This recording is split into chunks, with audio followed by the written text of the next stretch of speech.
வணக்கம் நேயர்களே. கௌதம் கருணாநிதியோட அடுத்த படைப்புக்கு ரெடி ஆயிட்டீங்களா? ரொம்ப பெரிய கேப் ஆயிடுச்சுல்ல? எஸ், நீங்க ஆவலோட எதிர்பார்த்த கிரைம் த்ரில்லர். கதையோட பெயரு வேட்டை. விஷாலின் வேட்டைன்னு கூட சொல்லலாம் இல்லையா? எஸ், கௌதம் கருணாநிதியோட படைப்புல நான் உங்கள் ஃபேவரட் ஆர்ஜே அம்ரிதா. கதைக்கு போலாமா? காஞ்சிபுரம் ரங்கசாமி குளம் அஷ்டபுஜ பெருமாள் கோவிலில் பெருமாளை தரிசித்துவிட்டு வெளியே வந்தேன். அடுத்து என்ன செய்வது என யோசித்தேன். நீங்க வீட்டுக்கு போனா உங்களுக்காக யார் யாரெல்லாம் காத்துட்டு இருப்பாங்க? உங்க அப்பா, அம்மா, வாழ்க்கை துணை, குழந்தைங்க, சொந்தக்காரங்க இல்லையா? நான் வீட்டுக்கு போனா எனக்காக ஒரு டெடி பேர் காத்துட்டு இருக்கோம். என் பொண்ணுக்கு அவ 6 வயசா இருக்கும் பொழுது நான் கடக்கடையா தேடி gift பண்ண டெடி பேர் காத்துட்டு இருக்கோம். அதோட முகத்துல என்னது சிகப்பானதுன்னு பாக்குறீங்களா? ஆமாங்க, ரத்தக்கரை தான். என் பொண்ணோட ரத்தம் தான். ஆரம்பத்துல அதை பார்த்து ரண வேதனைப்பட்டேன். ஆனா இப்பெல்லாம் பழகிடுச்சு. என் பொண்ணு என்னோட வாழ்க்கையா இருந்தா. வேளா, உங்க அம்மா திரும்ப வந்து பொறந்துட்டாப்பா என மாமா சொல்றப்போ எனக்கு அப்படி ஒரு சந்தோஷம். எனக்கு சின்ன வயசுல இருந்தே பயம் ஜாஸ்தி. ஒரு நாள் ஸ்கூல்ல இருந்து என்னை வீட்டுக்கு கூட்டிட்டு போனாங்க. அப்போ நான் 4வது படிச்சுட்டு இருந்தேன். அம்மாக்கு மாலை போட்டு ஹால்ல படுக்க வச்சிருந்தாங்க. சொந்தக்காரங்க எல்லாரும் என்னை கட்டி பிடிச்சிட்டு அழுதாங்க. எனக்கு அழுக வரல. அம்மாவையே பார்த்துட்டு இருந்தேன். ஐயோ, கொசு ஒன்று அம்மா முகத்தை கடிக்க வருதேன்னு விளக்கினேன். காரியம் முடிஞ்சது. வந்த சொந்தம் எல்லாம் போயிடுச்சு. நானும் அப்பாவும் தான். அப்பாவுக்கு என் மேல பாசம் ஜாஸ்தி. கண்ணு, சொல்லுங்கப்பா. நீ நல்லா படிக்கணும். அப்பா, உன் அம்மாவோட ஆசை. சரிப்பா. நான் சுமாராக தான் படித்தேன். இடையில சொந்த பந்தம் என் அப்பாவோட மனசை திசை திருப்ப முயன்றுது. 40 வயசெல்லாம் ஒரு வயசா? இங்க வயசுக்கு தான் ஒரு துணை வேணும். சொன்னவர்கள் அப்பா கடுமையான வார்த்தைகளால் புறம் தள்ளிவிட்டார். எனக்கு என்னோட ஆழமும் எப்போ செத்து போனாலும் அப்போவே எல்லாமே முடிஞ்சிடுச்சு. நான் உயிரோட இருக்கிறதே என்னோட பையன் வேலனுக்காக தான். எவ்வளவு நேரம் இப்படி யோசிச்சுக்கிட்டே இருந்தேன்னு எனக்கே தெரியல. சொந்த பந்தம் இருக்கிறவங்கள விட சொந்த பந்தம் இல்லாம இருக்கிறவங்கள விட சொந்த பந்தம் இருந்து இல்லாம போனா அந்த நினைப்புல இருக்கிறவங்களோட வலி வேதனை அதை அனுபவிச்சாதான் தெரியும். மணி பார்த்தேன். 6 மணி. பைக்ல ஏறி உக்காந்தேன். தேரடி தாண்டின. அருணா தேட்டர்ல விஜய் சேதுபதி சிரிச்சிட்டு இருந்தாரு. என் பொண்ணுக்கு விஜய் சேதுபதிய ரொம்ப பிடிக்கும். எனக்கும் தான். நானும் என் மனைவி ஆஷா, மகள் கண்மணி 3 பேரும் சேர்ந்து விஜய் சேதுபதி படம் பார்த்தது ஒரு காலம். சந்தோஷமான காலம். நமக்கு வரும்பொழுது அது சந்தோஷமான காலம்னு நமக்கு அவ்வளோ சீக்கிரம் தெரியாது. அது இல்லாம போகும்போது தான் அது சந்தோஷமான காலத்தோட அருமை நமக்கு புரியும். யோசிச்சுக்கிட்டே ரயில்வே ஸ்டேஷனுக்கு வந்துட்டேன். பைக்கை பார்க் பண்ணிட்டு கட்டப்பையை எடுத்துக்கிட்டேன்.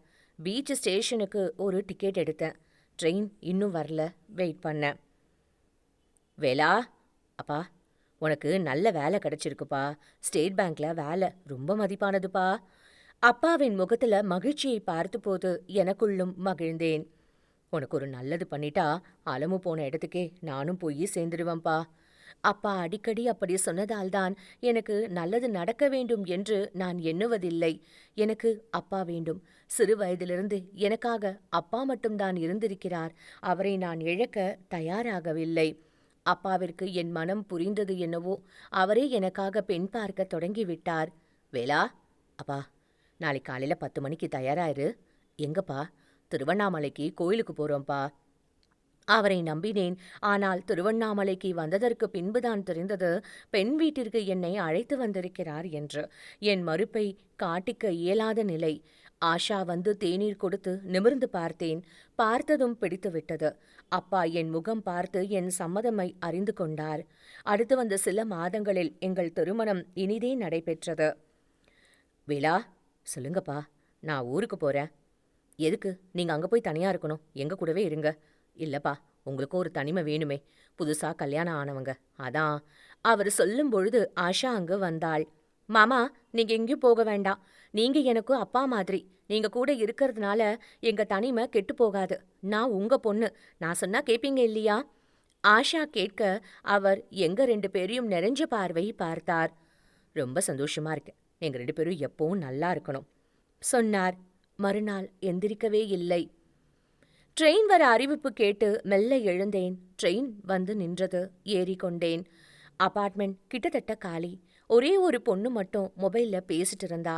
நான் ஜன்னல் பக்கத்துல உட்கார்ந்தேன். என்னைய மட்டும் கீழே விட்டுட்டு எல்லாரும் மேலே போயிட்டீங்களே, நான் என்ன பாவம் பண்ணேன்? எனக்கு அழணும் போல இருந்தது. ஆனா அழமாட்டேன். அம்மா செத்ததுக்கு, அப்பா செத்ததுக்கு, கண்மணி செத்ததுக்கு, ஆஷா செத்ததுக்கு எதுக்கும் நான் அழுததில்ல. நான் ஏன் அழணும்? அழுதா என் உணர்வு என்னை விட்டு போயிடும். எந்த உணர்வும் என்னை விட்டு போகக்கூடாது. நான் சாகிற வரைக்கும் இந்த உணர்வு எனக்கு வேணும். கவலைப்படாதீங்க, உங்க அப்பா நமக்கு குழந்தையா வந்து பொறப்பாரு. ஆஷா சொல்ல எனக்கு ஆறுதலாய் இருந்தது. அவள் சொன்ன நேரம் மிகவும் நல்ல நேரம் போல். ஆஷா கருவுற்றாள். என் ஆஷாவை நான் மிகவும் நேசித்தேன். நானும் என் அப்பாவைப் போல்தான் மனைவியை நேசிப்பதில் அவளை என் அன்பால் தாங்கினேன். ஒரு மழை நாளில் என் கண்மணி இந்த உலகை எட்டி பார்த்தாள். வேலா, உங்க அம்மா திரும்ப வந்து பொறந்துட்டா. என் மாமா சொல்ல முதல் முறையாக என் வாழ்க்கையில் அழுதேன். அவர் திடுக்கிட்டு பார்க்க அழுதபடி சிரித்தேன். என்னை கட்டிக்கொண்டார். ஆஷாவை ஓடிப்போய் பார்த்தேன். மலர்ந்து புன்னகைத்தாள். அவள் விரல்களை பற்றி கொண்டேன். எங்கள் நேசத்திற்கான பொருளாய் குட்டி ரோஜாவை, அசைந்த மகளை இருவரும் பெருமையாக பார்த்தோம். இது எந்த ஸ்டேஷன்? பார்ப்பதற்குள் ரயில் கடந்துவிட அப்பொழுதுதான் கவனித்தேன். அவன் திருட்டு பார்வையுடன் அந்த பெண்ணுக்கு பின்புறம் வந்து அமர்ந்தான். யாரிவன்? அவன் பார்வை சரியில்லையே. நான் அவனை கவனிக்க ஆரம்பித்தேன். என்னங்க? சொல்ல ஆஷா. குழந்தைய தொட்டில்ல எப்போ போடுறதுன்னு உங்க வீட்ல கேட்டாங்கங்க. இப்பவே தொட்டில தானே தூங்குது. நான் சிரிக்க முறைத்தாள். ஜோக்கா? சரி, சீரியஸ் சொல்லு. பாப்பாவை தொட்டில்ல போடணுங்க. போட்டுருவோம். பேரு முடிவு பண்ணிட்டீங்களா? பாப்பாவை பார்த்த அன்னைக்கே பேரை முடிவு பண்ணியாச்சு. என்ன பேரு? கண்மணி. என்னாச்சு? பேர் நல்லா இல்லையா? நல்லா இருக்கு. மூஞ்சில சொரத்தே இல்லையே. இந்த பேர்ல உங்களுக்கு வேற யாரும்? நீ சினிமா பார்த்து ரொம்பவும் கெட்டு போயிட்ட ஆஷா. நான் கேட்டதுக்கு பதில் வரலையே. ஏண்டி லூசு, இந்த வேலன் என்னோட ஆஷாவுக்கு மட்டும்தான். நிஜமா? நிஜமா. அப்போ ஓகே. என்ன பேரு? அவள் சிரிக்க நான் கட்டிக்கொண்டேன். அவன் மெல்ல எழுந்தான். அவள் முன்போய் நின்றாள். அவனை கண்டவள் அதிர்ந்தாள். அவர்களின் முக பாவங்களை பார்க்கும் பொழுது ஏற்கனவே பழகியவர்கள் போல் எனக்கு தெரிந்தார்கள். ஆனாலும் அந்த பெண் அவனை பார்த்து பயப்படுவது போல் தெரிந்தது. அது ஆத்திரமாய் ஏதோ பேச அவள் கையெடுத்து கும்பிட்டாள். அவர்கள் பேசுவதை கேட்க நான் 2 சீட்டுகள் முன்பு போய் அமர்ந்தேன். என்னடி நினைச்சிட்டு இருக்க? நான் ரொம்ப பொல்லாதவன். அவன் சொல்ல, ஜான் ப்ளீஸ், என் நிலைமைய புரிஞ்சுக்க. நான் உன்கிட்ட பல தடவை சொல்லிட்டேன். என்னால சத்தியமா உன்னை ஏத்துக்க முடியாது.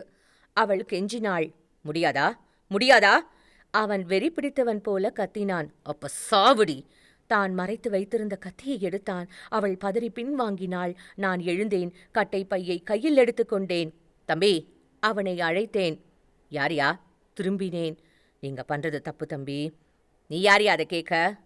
அண்ணன்னு வச்சுக்க. உன்ன மாதிரி ஒரு அண்ணன் எனக்கு தேவையில்ல. உன் வேலையை பார்த்துட்டு போ. சொன்னவன் அந்த பெண் மீது கத்தியுடன் பாய நான் அவன் காலரை இடைவிட சீட்டில் மோதிக்கொண்டு கீழே விழுந்தான். என்னை திட்டினான். நான் அவனையே பார்த்தேன். கத்தியை என்னை குறிபார்த்து வீசினான். விலகிக் கொண்டேன். எழுந்தவன் என் மீது பாய இடது கையால் அவன் வலது கையை பிடித்து என் வலது கையால் அவன் அடிவயிற்றில் அவன் வாழ்க்கையில் மறக்க முடியாதபடி தாக்கினேன். மீண்டும் திட்ட முயற்சித்தவனை திட்ட முடியாதபடி வாயை நொறுக்கினேன். ரயில் நின்றது. அந்த பெண் என்னை பயமாய் பார்த்தாள். போ என்று என் விழிகளால் எச்சரித்தேன். என்னை கையெடுத்து கும்பிட்டுவிட்டு இறங்கினாள். என் அதிர்ஷ்டம் யாரும் ஏறவில்லை. இப்பொழுது நானும் அவனும் மட்டும்தான். ரயில் பயணம் எனக்கு மிகவும் பிடிக்கும். ஜன்னலோரம் அமர்ந்து இயற்கை காட்சிகளை ரசித்தபடி பயணிப்பது எனக்கு விருப்பமானவற்றுள் ஒன்று. முதல் முறையாக ஒரு கொலை செய்துவிட்டு ரயில் பயணத்தை அனுபவிக்கப் போறேன். கட்டை பையிலிருந்த கத்தியை வெளியில் எடுத்தேன். அவன் நிச்சயமாய் அதை எதிர்பார்க்கவில்லை. அவன் விழிகளில் தெரிந்த பயத்தை ரசித்தேன். காலி பயல்களுக்கு கடவுளே நேரில் வந்து புத்திமதி சொன்னாலும் திருந்த மாட்டார்கள். காவு வாங்கினால்தான் சரியாக வரும். அண்ணா, திணறி அழைத்தான். என்னன்னு கூப்பிட்ட? அண்ணான்னு. உன்ன மாதிரி ஒரு தம்பி எனக்கு வேண்டாம், போய் தொலை. அவன் மேற்கொண்டு ஏதோ பேச முயல நான் அவனுக்கு வாய்ப்பு ஒன்றும் தரவில்லை. கத்தியால் அவன் தலையில் அடிக்க துடித்தான். அப்பா! என் கண்மணியின் அலறல் சத்தம் நிறுத்தாமல் அடித்தேன். ரத்தம் அவன் முகத்தை நினைத்திருக்க சர்வ நிச்சயமாக இறந்திருந்தான். கத்தியை கட்டப்பையில் போட்டுக்கொண்டேன். அவன் உடலை கதவருகில் நகர்த்தினேன். சுற்றும் முற்றும் பார்த்துவிட்டு ஒரே உதை. இருட்டில் எங்கோ சென்று மறைந்தான். குளிர்காற்று என் முகத்தில் அறைந்தது. ஜன்னல் அருகில் அமர்ந்தேன். மனதிற்கு நிம்மதியாயிருந்தது. கண்மணி, எங்கம்மா இருக்க? இன்னைக்கு நம்ம கணக்குக்கு ஒருத்தனா அனுப்பிட்டேன். என்னம்மா, சந்தோஷமா பயமா? எதுக்குமா பயம்? சி, பயப்படாதம்மா. அப்பா போலீஸ்கிட்ட மாட்டிக்க மாட்டேம்மா. நீ நிம்மதியா இருமா. அம்மாவை எங்கேயாவது பாத்தியாம்மா? அன்னைக்கு அம்மா சொன்னதை நாம கேட்டிருக்கணுமா. கேட்காம போயிட்டோமே. அம்மா என்கிட்ட பேச வரவே மாட்டேங்கிறாம்மா. நீ கொஞ்சம் சொல்லுமா. அப்பா பாவம், அவருக்கு யாரும் இல்ல. அவர் மேல கோவம் வேண்டான்னு சொல்றியாம்மா? சரியாம்மா? நான் என் மகளுடன் பேசினேன். என் அருகில் ஒரு பெண் வந்து அமர முயன்று நான் தனியாக பேசிக் கொண்டிருந்ததை பார்த்து பயத்துடன் வேறு கம்பார்ட்மெண்ட்டிற்கு ஓடினாள். எனக்கு புன்னகை வந்தது. என்னை பார்த்தால் சட்டென்று ஒரு பயம் எல்லோருக்கும் வரும். கசங்கிய ஷர்ட், கசங்கிய பேண்ட், வாரப்படாத தலை, தாடி, மீசை, கையில் கட்டப்பை, அதில் சுத்தியிருப்பது எனக்கு மட்டும்தான் தெரியும். என்னங்க? ஆஷா அழைக்க புன்னகைத்தேன், என்னோடு சேர்த்து அணைத்தபடி. சொல்லுங்க என்றேன். கண்மணிக்கு 3 வயசாகுதுங்க. சரி, அதுக்கு என்ன? பிளே ஸ்கூலுக்கு அனுப்பலாமா? வேண்டாம் ஆஷா. பக்கத்து வீட்டு குழந்தைங்க எல்லாம் போகும்போது கண்மணி பார்க்கறா. அதான் உங்ககிட்ட சொன்னேன். ஆஷாவின் குரலில் மெலிதான கோபம். நான் அவளை இறுக்கினேன். ஆஷா, 4 வயசுல எல்கேஜி சேர்த்து விடுவோம். அதுவும் நீ தொணக்கிறதுனால. நான் எல்லாம் அந்த காலத்துல 6 வயசுல தான் ஸ்கூலுக்கே போனேன். என்ன கெட்டு போயிடுச்சு? அந்த காலம் வேற, இந்த காலம் வேறங்க. ஆஷா, உன்னை சொல்லவா? சொல்லுங்க. எதிர்காலம் எப்பவுமே நல்லாதான் இருக்கும்னு நம்பிக்கை வேணும். எதிர்காலத்துக்கு வேணும்னு திட்டம் போட்டுட்டே இருக்கக்கூடாது. நிகழ்காலத்திலையும் வாழணும். கண்மணி நல்லா படிப்பா. அவ நம்ம பொண்ணு, கவலைப்படாத. நான் சொல்ல ஆஷா ஒன்றும் சொல்லாமல் பெருமூச்சு விட்டாள். என்ன சைலண்ட்டு? அதான் நீங்க சொல்லிட்டீங்களே, இனிமே நான் பேசுறதுக்கு என்ன இருக்கு? சொன்னவள் தொடர்ந்தாள். என்னைக்காவது ஒரு நாள் என்னோட பேச்சையும் கேளுங்கப்பா. ஆஷா சொல்ல புன்னகையுடன் தலையாட்டினேன். நன்றாக யோசித்து பார்க்கும் பொழுது தெரிகிறது, ஆஷா சொல்லி நான் எதையும் கேட்டதில்லை. கடைசியாக அவள் சொன்னதை கேட்டிருந்தால் என் கண்மணி இறந்திருக்க மாட்டாள். சென்னை சென்ட்ரல். எங்கே செல்வது என்று தெரியவில்லை. ஜனங்கள் கூட்டமாய் எங்கோ சென்று கொண்டிருந்ததை ஓரிடத்தில் அமைதியாக நின்று வேடிக்கை பார்த்தேன். மக்கள் தொகை மிக அதிகமாகிவிட்டது. அதற்கு தகுந்தபடி திருடர்களும் கொலைக்காரர்களும் கூட அதிகமாகிவிட்டனர். மற்றவர்களை தொல்லை செய்யாமல் வாழ்வது எனும் நிலையில் வாழ்வது கொஞ்சம் பேர்தான். முடிந்தவரை மற்றவர்களை மிதித்து கீழே தள்ளிவிட்டு முன்னேறி செல்லும் மனநிலைதான் மக்களை பிடித்து ஆட்டி வைக்கிறது. அதுதான் சாமர்த்தியம் என்று தங்கள் குழந்தைகளுக்கு கற்றுக் கொடுக்கின்றனர். நிச்சயமாக நடக்க வேண்டும் என்று சொல்லிக் கொடுத்து வளர்க்கப்படும் குழந்தைகள் இப்பொழுது எல்லாம் மிகவும் குறைவு. வீட்டில் ஏமாற்றுவதற்கு பழக்கப்படுத்தப்பட்ட குழந்தை வெளியில் சமூகத்தில் மற்றவர்களை ஏமாற்றினால் தவறில்லை என்று கற்றுக்கொள்கிறது. ஏமாற்றுவதில் அடுத்த நிலை திருடுதல். திருடுதல் என்றால் வெளிப்படையாக திருடுவது என்று பொருள் அல்ல. நீ என் உயிர் என்று ஒரு ஆண் ஒரு பெண்ணிடம் காமத்திற்காக காதலிப்பது போல் நடிப்பதும் திருடுவதுதான். அவன் தன்னிடம் எதை எதிர்பார்க்கிறான் என்று தெரிந்தும் அவனை தன் தேவைகளுக்காக சாமர்த்தியமாக ஒரு பெண் பயன்படுத்திக் கொள்வதும் திருடுவதுதான். மக்களை பார்த்து என் மனம் அமைதியின்றி, கொஞ்சம் அமைதி வேண்டும், அது எங்கே எனக்கு கிடைக்கும்? கடல். அப்பா, சொல்லுமா. கடல் ஏன்பா இவ்வளோ பெருசா இருக்கு? கண்மணி சிறு வயதில் கேட்டதும் பதில் சொல்லாமல் சிரித்து சமாளித்ததும் நினைவிற்கு வந்தது. கடற்கரைக்கு செல்ல தோன்றியது. மெரினாவில் இருந்தேன். துள்ளி குதித்தபடி ஓடி வரும் அலைகளை வேடிக்கை பார்த்தேன். மனம் நிம்மதியாக உணர்ந்தேன். எவ்வளவு நேரம் தெரியவில்லை. அப்படியே அமர்ந்திருந்தேன். சுத்தியை எடுத்து போய் கடலில் நன்கு கழுவினேன். பசித்தது. தள்ளுவண்டியில் சோறு, மீன் குழம்பு வைத்திருந்தனர். வாங்கி சாப்பிட்டேன். என் முகம் மலர்ந்ததைக் கண்டவள் இன்னும் குழம்பு ஊற்றினாள். புன்னகைத்தாள். எளியவர் தங்களை போன்ற எளியவர்களை சாப்பிட வைத்து மகிழ்வர். நன்றியுடன் பார்த்தேன். வேற எதுவும் வேணுமானா? இல்லம்மா, போதும். கிளம்பினேன். கோயம்பேடு வந்து காஞ்சிபுரம் செல்லும் பேருந்தில் ஏறிக்கொண்டேன். பேருந்து புறப்பட காற்று முகத்தில் அடிக்க கண்ணயர்ந்தேன்.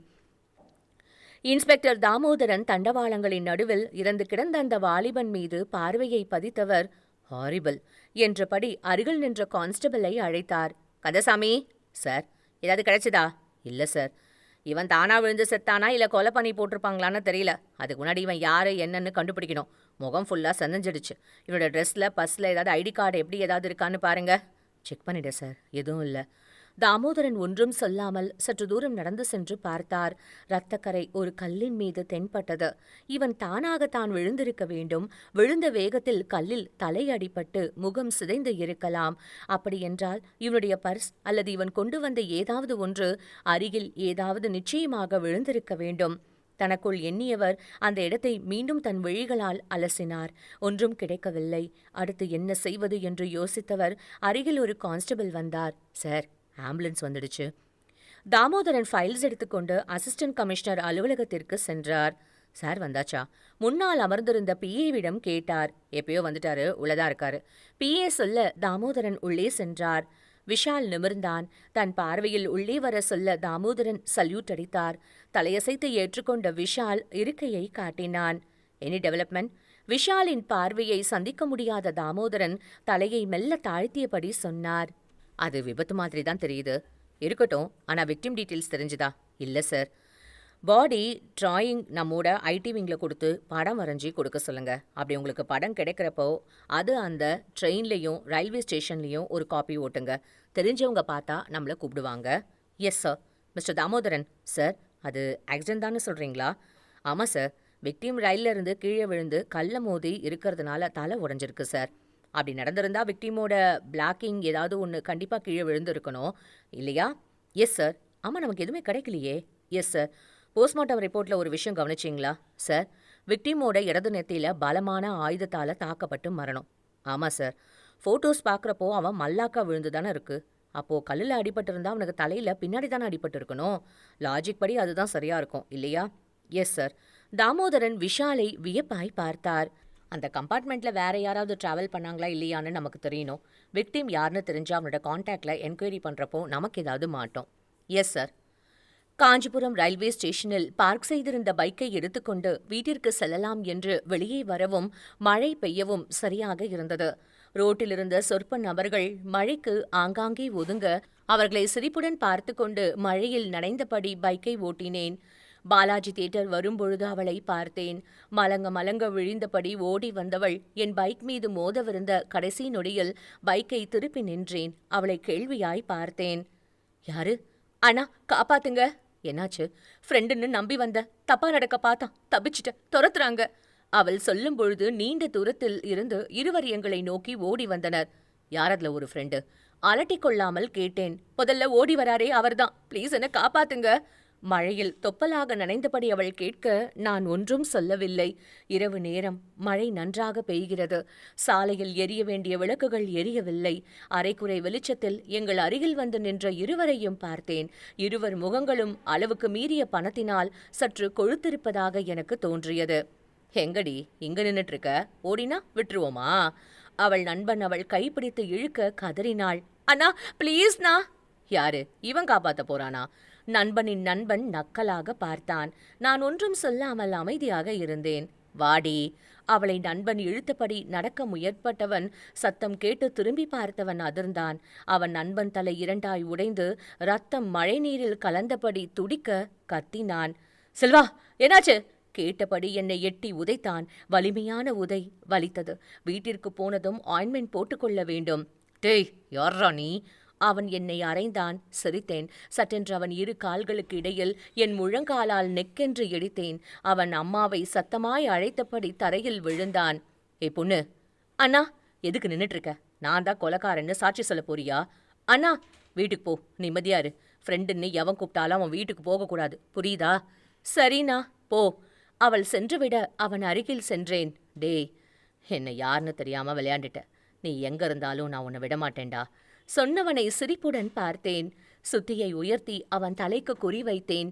நம்ப முடியாமல் பார்த்தவன் அவசரமாய் விலக முற்பட என் காலை அவன் கழுத்தின் மீது வைத்தேன். அவனை நகர முடியாமல் வைத்து சுத்தியால் தலையில் பலமாய் அடித்தேன். ஒரே அடையில் தலை இரண்டாய் உடைய வலியால் அவன் உடம்பு தூக்கி தூக்கி போட்டது. ரத்தம் மழை நீரில் கலந்ததை வேடிக்கை பார்த்தேன். இருவரும் அடங்கிவிட்டார்கள் என்பதை உறுதி செய்துவிட்டு சுத்தியை மழை நீரில் நன்றாக கழுவினேன். மீண்டும் பைக்கில் ஏறி அமர்ந்து ஸ்டார்ட் செய்ய அது உருமியது. மழை வலுத்தது. வீட்டிற்கு வந்துவிட்டேன். பசித்தது. ஆனாலும் சாப்பிட தோன்றவில்லை. கண்மணியின் போட்டோ முன்பு அமைதியாக அமர்ந்தேன். அப்பா, கண்மணி என்னை அழைத்தபடி அருகில் வருவது தெரிந்தும் உறங்குவது போல் நடித்தேன். என்னப்பா சாப்பிடாம தூங்கிட்ட, எந்திரிப்பா, சாப்பிடுப்பா. கண்மணியின் குரலில் தெரிந்த அக்கறையில் நெகிழ்ந்தேன். எழுந்தவன் அவள் நெற்றியில் முத்தமிட்டு கேட்டேன், நீ சாப்பிட்டியாமா? இல்லப்பா, நீ சாப்பிடாம எப்படி நான் சாப்பிடுவேன்? கேட்ட கண்மணியை கொஞ்ச நேரம் இமைக்காமல் பார்த்தேன். என் அம்மா எனக்கு மகளாக மீண்டும் பிறந்திருக்கிறார் என்று மற்றவர்கள் அனைவரும் சொல்வது பொய்யில்லை என்று தோன்றியது. கடவுளே, எனக்கு இது போதும், இந்த பாசம் போதும், இதற்கு மேல் வாழ்க்கையில் வேறு என்ன வேண்டும்? ஆஷா உள்ளே நுழைந்தாள். 2 பேரும் வந்து டைனிங் டேபிள்ல உட்காருங்க. அவள் செல்ல கோபத்தை ரசித்தபடி இருவரும் அமர்ந்தோம். என்ன பண்ணிருக்க ஆஷா? பணியாரம், சட்னி. செம. ஆஷாவின் சமையல் எனக்கு மிகவும் பிடிக்கும். எனக்கு என்ன சாப்பிட வேண்டும் என்று தோன்றுகிறதோ அதை எப்படி அறிந்து கொள்வாள் என்று தெரியாது. ஆனால் அது டைனிங் டேபிளில் இருக்கும். அப்பா! கண்மணி அழைத்தது போல் இருந்தது. சட்டென்று திரும்பி எல்லா இடங்களிலும் பார்த்தேன். யாரும் இல்லை. வெறுமை, வெறுமை, எங்கும் வெறுமை. அப்பா, நீ ஏன்பா எல்லாரையும் பார்த்து பயப்படுற? அது அப்படியே பழகிட்டம்மா. யார் கூடயும் சண்டை போட மாட்டியாப்பா? இல்லம்மா, சின்ன வயசுல கூட ஏதாவது சண்டைனா அந்த இடத்துலயே நான் இருக்க மாட்டேன். எப்படியாவது அங்கிருந்து ஓடி போயிடுவேன். சரிப்பா, அதுக்காக நாய்க்கு கூட வாப்பா பயப்படுவ? கண்மணி கேட்க பதில் ஒன்றும் சொல்லாமல் நான் அசடு வழிந்ததை பார்த்து ஆஷா சிரித்தாள். மிஸ்டர் வேலன், மேடம், உங்க பொண்ணு கிளாஸ்ல ஒரு பையனை போட்டு அடிச்சிருக்கா. ஐயோ, அந்த பையனோட பேரண்ட்ஸு கம்ப்ளைண்ட் எதுவும் கொடுக்கல. அதுக்காக நாங்கள் இதை சும்மா விட முடியாது. சாரி மேடம், இனிமே இந்த மாதிரி நடக்காம நான் பார்த்துக்கிறேன். இதான் லாஸ்ட் வார்னிங். இனிமே இந்த மாதிரி நடந்துச்சுன்னா கண்டிப்பாக ஆக்ஷன் எடுப்போம். Okay madam. கண்மணி. அப்பா, கிளாஸ்ல என்னமா நடந்துச்சு? அந்த ராகு என்னை டீஸ் பண்ணாம்பா. அதுக்கு நீ என்ன பண்ண? அவன் மூஞ்சிலே அரைஞ்சிட்டேன். ஐயோ, ஏமா அப்படி பண்ண? அவன் டீஸ் பண்ணது தப்பில்லையாப்பா? தப்புனா டீச்சர்கிட்ட சொல்ல வேண்டியது தானப்பா. அவன் செஞ்சது தப்பு தான்ப்பா, அதான் நானே அடிச்சிட்டேன். இனிமே அப்படி நீ யாரையும் அடிக்கக்கூடாதுமா. ஏதாவது பிரச்சனைனா டீச்சர்கிட்ட சொல்லணும். ஏன்பா? எதையும் நம்ம கையில் எடுக்கக்கூடாது. எனக்கு சிரிப்பாக வந்தது. என் மகளுக்கு என்றோ சொன்ன அறிவுரை எனக்கு பொருந்துமா? நேற்றும் இன்றும் நடந்த 2 சம்பவங்களில் நான் தலையிடாமல் இருந்திருந்தால் 2 பெண்களின் வாழ்க்கை நாசமாகி இருக்கும். குற்றம் நடந்த பின் நடவடிக்கை எடுத்து என்ன பயன்? குற்றம் நடக்காமல் தடுத்தால்தானே யாருக்கும் பாதிப்பு இருக்காது. அதற்காக நான் யாரையும் தப்பு சொல்லவில்லை. மக்கள் தொகை அளவிற்கு அதிகமாக இருக்கும் பொழுது அவரவர் மனதை அவரவர்தான் சரியாக வைத்துக் கொள்ள வேண்டும். குற்றவாளிகளுக்கு தனியாக அடையாளம் என்று ஒன்று இல்லை. யார் எப்பொழுது எப்படி நடந்து கொள்வார் என்று யாருக்குமே தெரியாது. அதில் பெரும்பாலும் பாதிக்கப்படுபவர்கள் பெண்கள்தான். வயதில் இளையவன் என்று தம்பி போன்று பழகினாலும் அந்த தம்பியின் மனதில் என்ன இருக்கிறது என்று அவனுக்குத்தான் தெரியும். நேரம் பார்த்து அவளை கெடுக்க நினைத்து அதற்கு அவள் சம்மதிக்காமல் கொன்று போட்ட நிகழ்வுகள் எல்லாம் நம் நாட்டில் நிறையவே உண்டு. உண்மையாக காதலிக்கிறான் என்று பரிதாபப்பட்டு அவன் அழைப்பிற்கு சம்மதித்து அறைக்கு சென்றால் அவனுடன் இன்னும் பல பேர் அவளை காதலிக்க இருப்பார்கள் என்பதை இந்த பெண் அறிந்திருக்க வேண்டும். உடனடியாக காதல் என்பது வராது. அப்படி உடனடியாக காதல் வந்தால் அது எப்பொழுது வேண்டுமானாலும் போய்விடும் என்பதையும் அறிந்திருக்க வேண்டும். திருமணமாகி 1 வருடம் கூட முடியாமல் கணவன் கையாலேயே உயிர்விடும் பெண்கள் நிறைந்த நாடு நம் நாடு என்பதை நாம் கவனம் கொள்ள வேண்டும். இப்பொழுது இப்படியெல்லாம் நினைத்துக்கொண்டு புலம்பிக் கொண்டும் இருப்பதால் எனக்கு சமூக அக்கறை அதிகம் என்று யாரும் நினைக்காதீர்கள். எனக்கு என்று குடும்பம் இருந்தவரை நானும் எதையும் கண்டுகொள்ளாமல் தான் இருந்தேன். எந்த ஒரு கொடுங்குற்றத்தையும் எளிதில் கடந்து சென்றிருக்கிறேன். எதுவும் பெரிதாக என்னை பாதித்ததில்லை. ஆனால் இப்பொழுது அப்படி அல்ல. எனக்கென்று யாரும் இல்லை. எனக்கு எது நடந்தாலும் அதை பற்றி நான் கவலை கொள்ளவில்லை. சாப்பிடாமல் படுத்தது தூக்கத்தை பாதித்தது. யாராவது எனக்கு சாப்பாடு கொண்டு வந்து தருவார்களா? எனக்கென்று யாரும் இல்லை என்று எனக்கு நன்றாக தெரியும். மனதில் அடிக்கடி இப்படி ஒரு ஏக்கம் வருவதை என்னால் தவிர்க்க முடியவில்லை. கௌஷிக், விஷால் அழைக்க கௌஷிக் தன் மழலை மொழியில் விஷாலை நோக்கி ஏதோ பேசியபடி நடந்து சென்றான்.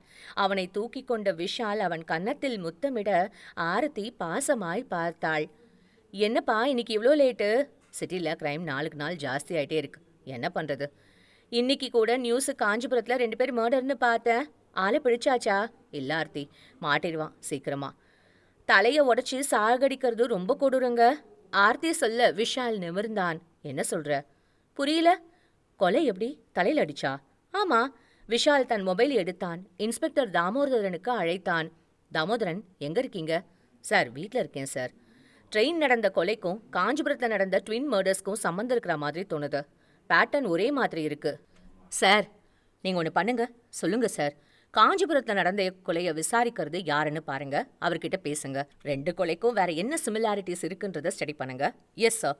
ஒரே பேட்டர்ன்ல அவன் கொலை பண்றவனா இருந்தா கண்டிப்பா அவன் இதோட நிறுத்திக்க மாட்டான். அவன் திரும்ப யாரையும் கொல்றதுக்கு முன்னாடி அவனை நாம பிடிச்சிடணும். Yes sir. Inspector Damodaran inspector சங்கரிடம் கேட்டார். சார், அந்த 2 பேர் கொலையில அவங்க 2 பேர் யாருன்னு தெரிஞ்சுதா? ஒருத்தன் பேரு அகில், அந்த கட்சியோட மாவட்ட செயலாளர் பையன். இன்னொருத்தன் பேரு கோவிந்து, அகிலோட ஃப்ரெண்டு. 2 பேர் மர்டரும் ஆமா ஒரே மாதிரி நடந்திருக்கு. தலையை உடைச்சி சாகடிச்சிருக்காங்க. வெப்பன் ஏதாவது? இல்ல, கிடைக்கல. வேற மெட்டீரியல் எவிடன்ஸு ஏதாவது? ஸ்பாட்ல ஒரு வளையல் கிடைச்சிருக்கு. மீன்ஸ் ஒரு பொண்ணு இந்த கிரைம்ல சம்மந்தப்பட்டிருக்கா. கொலை செஞ்சது பொண்ணா இருக்கும்னு சொல்றீங்களா? இல்ல, தலையை உடைச்ச ஃபோர்ஸை வச்சு பார்க்குறப்போ இது ஒரு பொண்ணு செஞ்சிருக்க வாய்ப்பில்லை. ஆனா வளையல் அங்கே இருக்கிறதுனால நிச்சயமா ஒரு பொண்ணு சம்மந்தப்பட்டிருக்கான்னு சொல்ல முடியும். அந்த ஏரியாவில் சிசிடிவி கேமரா ஏதாவது? இல்லை. ஆனால் ஒரு 2 வீலரோட ட்ராக் அங்கே கிடச்சிது. இதே பேட்டர்னில் தான் அங்கேயும் கொலை நடந்திருக்கா? ஆமாம், ஓடுற ட்ரெயினில் தலையை உடச்சி கொன்று கீழே தள்ளியிருக்கான். இன்ஸ்பெக்டர் தாமோதரன் சொல்ல ஷங்கர் முகத்தில் அதிர்ச்சி தெரிந்தது. சார், சொல்லுங்க. போஸ்ட்மார்ட்டம் ரிப்போர்ட் வச்சு பார்க்குறப்போ கொலை பண்ணது ஒரு சாதாரண மனுஷனா இருக்க முடியாது. அவனுக்குள்ள ஏதோ ஒரு வெறி இருக்கு. இவங்க நிச்சயமா உயிரோடு இருக்கக்கூடாதுன்னு வெறித்தனமாக அடிச்சு சாவடிச்சிருக்கான். ஷங்கர் சொல்ல தாமோதரன் அதிர்ந்து போய் பார்த்தார். அப்படின்னா அவன் ஒரு சைக்குன்னு சொல்றீங்களா? கண்டிப்பா அவன் ஒரு மென்டலி இம்பேலன்ஸ்டு பர்சன். அவனை எவ்வளோ சீக்கிரம் பிடிக்கிறோமோ அவ்வளோ சீக்கிரம் நல்லது. பொழுது விடிஞ்சிருச்சு. எந்திரிச்சு பார்த்தேன். இன்னும் கொஞ்ச நேரம் தூங்கலான்னு தோணுச்சு. கூடாது. என்னோட வேலை ரொம்ப ரொம்ப முக்கியமான ஒன்று. நான் கவனக்குறைவா இருந்து என்னோட பொண்ணை பறி கொடுத்தது போதும். இனிமே கவனம் இல்லாமல் இருக்க மாட்டேன். கத்தி எடுத்து கட்டப்பையில் போட்டேன். எங்கே போகலாம்னு யோசனையாக இருந்துச்சு. கேலண்டர் பார்த்தேன். பௌர்ணமின்னு காட்டுச்சு. திருவண்ணாமலைக்கு போனா என்ன, கிரிவலம் போகணும்னு தோணுச்சு. வேலூர் போய் பஸ்ஸு மாறி போகணும். பஸ் ஸ்டாண்டுக்கு போனேன். பஸ் ஏறிட்டேன். பஸ்ஸு கிளம்புச்சு. விஷால் தன் மொபைல் அடிக்க எடுத்து பார்த்தான்.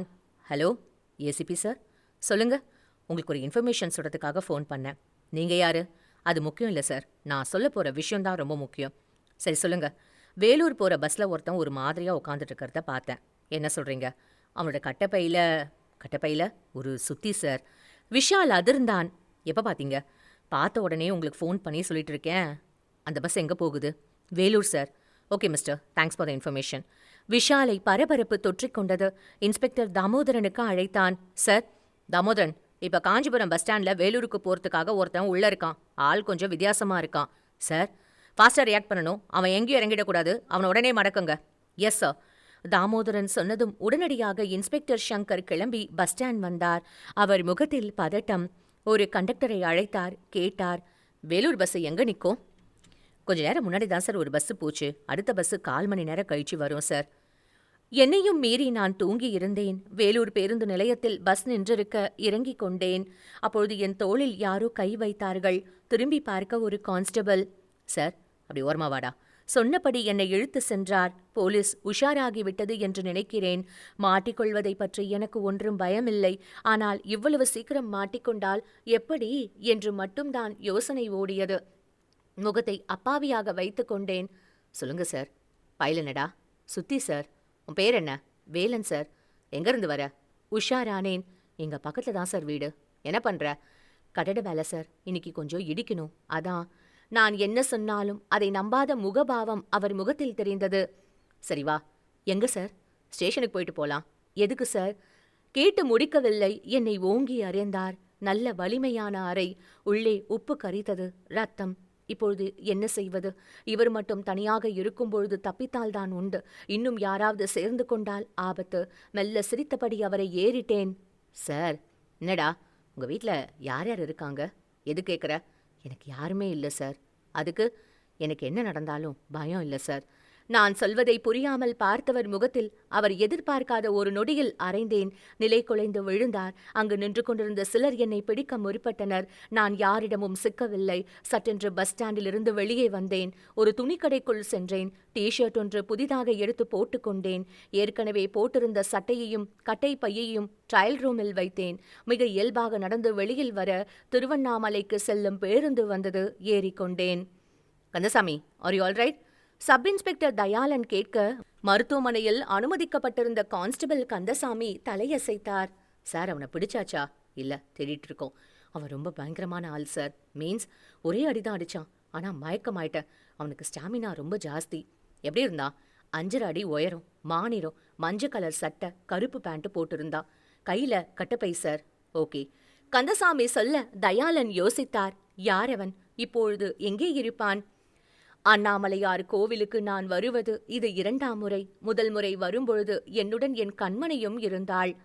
அப்பா, நடக்க முடியலப்பா. வாமா, அப்பா தூக்கிக்கிறேன். அப்பா. சொல்லுமா. எங்க ஸ்கூல்ல டூர் போறாங்கப்பா. எங்கம்மா? மூணாறு. அவ்வளோ தூரமா? ப்ளீஸ்ப்பா. எத்தனை நாள்? ஜஸ்ட் 2 days தான்ப்பா. கண்டிப்பா போகணுமாமா. அப்பா ப்ளீஸ். என் கண்மணியின் முகத்தை மகிழ்ச்சியாக பார்ப்பதுதான் எனக்கு பிடிக்கும். நான் மறுத்தால் அவள் வருத்தப்படுவாள் என்று தோன்றியது. நான் யோசிப்பதை பார்த்த ஆஷா என் அருகில் வந்தாள். வேண்டாம். ஏன் ஆஷா? இப்போ 4th தானே படிக்கிறா. இப்பவே டூருக்கு போகணும்னு என்ன இருக்கு? அம்மா ப்ளீஸ். அப்பா நீ சொல்லுப்பா. ஓகேவாப்பா? சரிடா, நீ போயிட்டு வா. ஆனா ஜாக்கிரதையா இருக்கணும். தேங்க்ஸ்பா. கண்மணி முகத்தில் மகிழ்ச்சி தெரிந்த அதே நேரம் ஆஷா என்னை கோபமாய் பார்த்தாள். நீங்க அவளுக்கு ரொம்ப செல்லம் கொடுக்குறீங்க. பரவாயில்ல ஆஷா, நம்ம குழந்தை தானே. எனக்கு பயமா இருக்குங்க. எதுக்கு பயம்? சொல்ல தெரியல. பைத்திய மாதிரி என்ன இது? நான் இருக்கேன்ல. என்னங்க? சொல்லு ஆஷா. எங்க இருக்கீங்க? ஆஃபீஸ்ல தான். ஸ்கூல்ல இருந்து ஃபோன் பண்ணாங்க. நம்மள உடனே வர சொன்னாங்க. என்ன விஷயம்? ஏதாவது சொன்னாங்களா? இல்லங்க, எனக்கு ரொம்ப பயமா இருக்கு. எதுக்கு தேவையில்லாம பயப்படுற? உடனே வாங்க, நம்ம 2 பேரும் சேர்ந்து போலாம். சரி, வர. இருவரும் பள்ளிக்கு சென்றோம். முதல்வர் எங்கள் இருவரையும் பார்த்துவிட்டு தலைகுனிந்து கொண்டார். எனக்கு புரியவில்லை. சார், மிஸ்டர் வேலன், இதை நான் எப்படி சொல்றதுன்னு எனக்கு தெரியல. அவர் தயங்கியபடி சொல்ல எனக்கு உள்ளே பதறியது. சார், மூணார்ல இருந்து வளர்மதி டீச்சர் ஃபோன் பண்ணாங்க. உங்க பொண்ணு கண்மணி மிஸ்ஸிங். அவர் சொல்ல என்னையும் மீறி கத்தினேன். சார், என்ன சொல்றீங்க? Please calm down. போலீஸ்க்கு சொல்லியிருக்கு. தேடிட்டு இருக்கோம். கண்டுபிடிச்சிட்டு வாங்க. சார், இன்சார்ஜ் என்ன சார் பண்ணிட்டு இருந்தாங்க? ப்ளீஸ், உங்க ஃபீலிங்ஸ் என்னால் புரிஞ்சுக்க முடியுது. எப்படியோ தப்பு நடந்துடுச்சு. கண்டிப்பா உங்க பொண்ணை கண்டுபிடிச்சிடுவோம். ஆஷா ஒன்றும் சொல்லாமல் முதல்வரை வெறித்தபடி கண்ணீர் விட்டு கதறினாள். நான் அப்பவே சொன்னேன், எனக்கு மனசுக்கு ஒரு மாதிரியா இருக்கு, வேண்டாம்னு சொன்னேனே. நீங்க கேட்டீங்களா? இப்ப பாருங்க. அழுதபடி ஆஷா என்னை கேட்க எனக்கு என்ன பதில் சொல்வது என்று தெரியாமல் அவளை தேற்ற வழியின்றி தவித்தேன். ஆஷா, நீ வீட்ல இரு. நான் மூணாறு கிளம்புறேன். வரப்போ நம்ம கண்மணியோட தான் வருவேன். நானும் வரேன். வேண்டாம், ஸ்கூல்ல இருந்து கண்மணியை கூட்டிட்டு வந்தா நீ வீட்ல இருக்கணும். மூணாறு. அந்த சப் இன்ஸ்பெக்டர் கண்களில் உண்மையான கவலை தெரிந்தது. அவர் மலையாளத்தில் பேசியது எனக்கு புரிந்தது. சார், ஒன்றும் சொல்லாமல் அவரை கையெடுத்து கும்பிட்டேன். அவர் புரிந்து கொண்டார். என் கைகளை ஆறுதலாய் பற்றினார். விஷ்மிக்கேண்டா, குட்டியை ஞாங்கள் கொண்டு வரும். அவர் சொல்லும் பொழுது அவர் மொபைல் எடுத்து பேசியது. முகம் மாறியது. எனக்கு பதட்டம். சார், ஒன்றும் சொல்லாமல் என்னை அங்கேயே இருக்கும்படி சைகை காட்டிவிட்டு வேகமாக வெளியே சென்றார். ஆனால் எனக்கு இருப்பு கொள்ளவில்லை. அவருடன் ஜீப்பில் நானும் ஏறிக்கொண்டேன். ஜீப் எங்கோ பயணித்தது. ஓரிடம் வர நின்றது. அங்கு சில கான்ஸ்டபிள்கள் நின்றிருந்தார்கள். தரையில் தரையில் கடவுளே, கடவுளே, என் கண்மணியாது. ஐயோ! கத்தியபடி ஓடினேன். சப் இன்ஸ்பெக்டர் என்னை பிடித்து கொண்டார். சார், என்னை விடுங்க சார், என் பொண்ணு சார். அவர் விழிகள் கலங்கின. அங்கிருந்த கான்ஸ்டபிள்களுக்கு கண் காட்டினார். என் கண்மணியை கொண்டு சென்றார்கள். சார், அவளை கொடுங்க சார். அவ அம்மா கிட்ட நான் அவளை கூட்டிட்டு வரேன்னு சொல்லியிருக்கேன் sir. Please sir. Mister Velan, sorry. Sub inspector என்னை பாவமாய் பார்த்தார். அதன் பிறகு என்ன நடந்தது எனக்கு தெரியவில்லை. எல்லாம் முடிந்தது. செலுத்தப்பட்டவனாய் அங்கே காத்திருந்தேன். போஸ்ட்மார்ட்டம் முடிந்த பின் இதுதான் கண்மணி என்று தந்தார்கள். அப்பா என்று சிரிக்கும் என் கண்மணி இதுதானா? சார், சப் இன்ஸ்பெக்டரிடம் கேட்டேன். எப்படி சார்? Rape sir. என்னோட பொண்ணு 4th ஸ்டாண்டர்ட் சார். நான் அழுதபடி சொல்ல சப் இன்ஸ்பெக்டர் என்னை அணைத்து கொண்டார். அவனை ஞங்கள் பிடிச்சு அவன் இப்போ ஜெயிலில் உண்டு. அவர் சொல்ல எனக்கு கண்ணீர் பொங்கியது. ஆம்புலன்ஸ் வந்து நின்றது. ஆம்புலன்ஸில் கண்மணியை சுமந்தபடி ஏறிக்கொண்டேன்.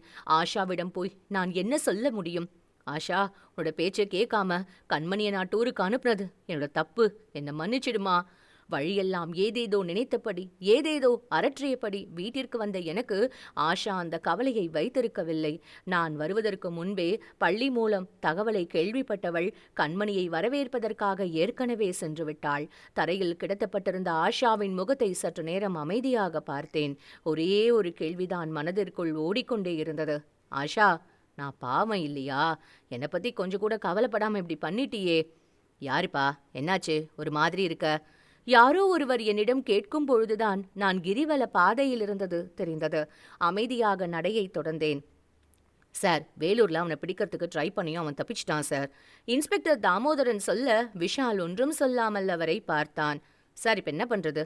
அங்க இருக்கிற சிசிடிவி கேமரா எல்லாமே பாருங்க. அந்த கான்ஸ்டபிளுக்கு அவன் யாருன்னு தெரியும் தானே? ஆமா சார்.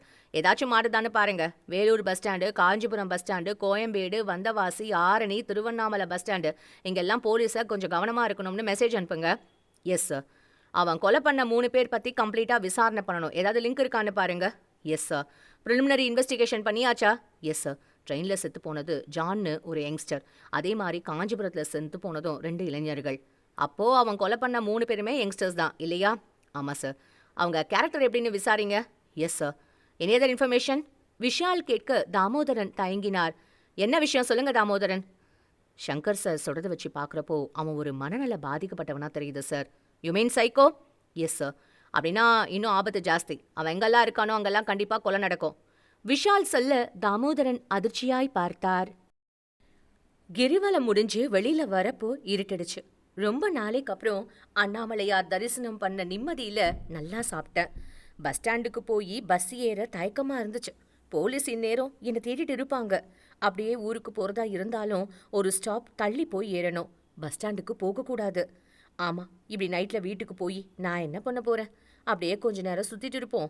விடிய காலையில எல்லாரும் அசந்த நேரமா பார்த்து பஸ் பிடிச்சு ஊருக்கு போலாம்னு தோணுச்சு. அது வரைக்கும் என்ன பண்றது? அப்படியே நடந்தேன். எவ்வளோ நேரம் தெரியல. டைம் பார்த்தேன். மணி 1. இவ்வளோ நேரம் நடந்துட்டேனா? சுத்தி பார்த்தேன். ரோட்ல யாருமே இல்லை. இன்னும் கொஞ்ச தூரம் நடந்தேன். அப்பதான் அந்த மினி லாரி கண்ணில் பட்டுச்சு. டிஃபன் எடுத்து வைக்கவாங்க? ஆர்த்தி கேட்க விஷால் தலையாட்டினான். டைனிங் டேபிள் முன் வந்து அமர்ந்தான். என்ன டிஃபன்? உனக்கு ரொம்ப பிடிச்சது இடியாப்பம்? போடு, நல்ல பசி எனக்கு. விஷால் சொல்ல புன்னகைத்த ஆர்த்தி தட்டில் இடியாப்பத்தை வைத்து தேங்காய் பால் ஊற்றினாள். கௌஷிக் தூங்கிட்டானா? அப்பா எப்ப வருவார்னு கேட்டுட்டே இருந்தான். சாரி ஆர்த்தி. சி, நீ ஏன் சாரி கேட்குற?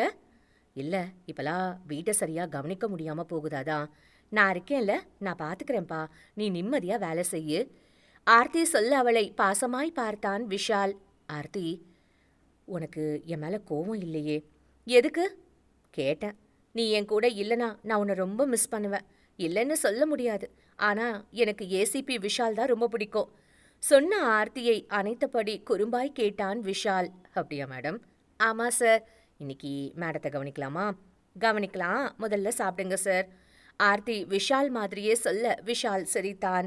இடியாப்பத்தை தேங்காய் பாலுடன் சேர்த்து எடுத்து வாயில் போட்டவன் ஆஹா என்றான். ஆர்த்தியின் முகம் மலர்ந்தது.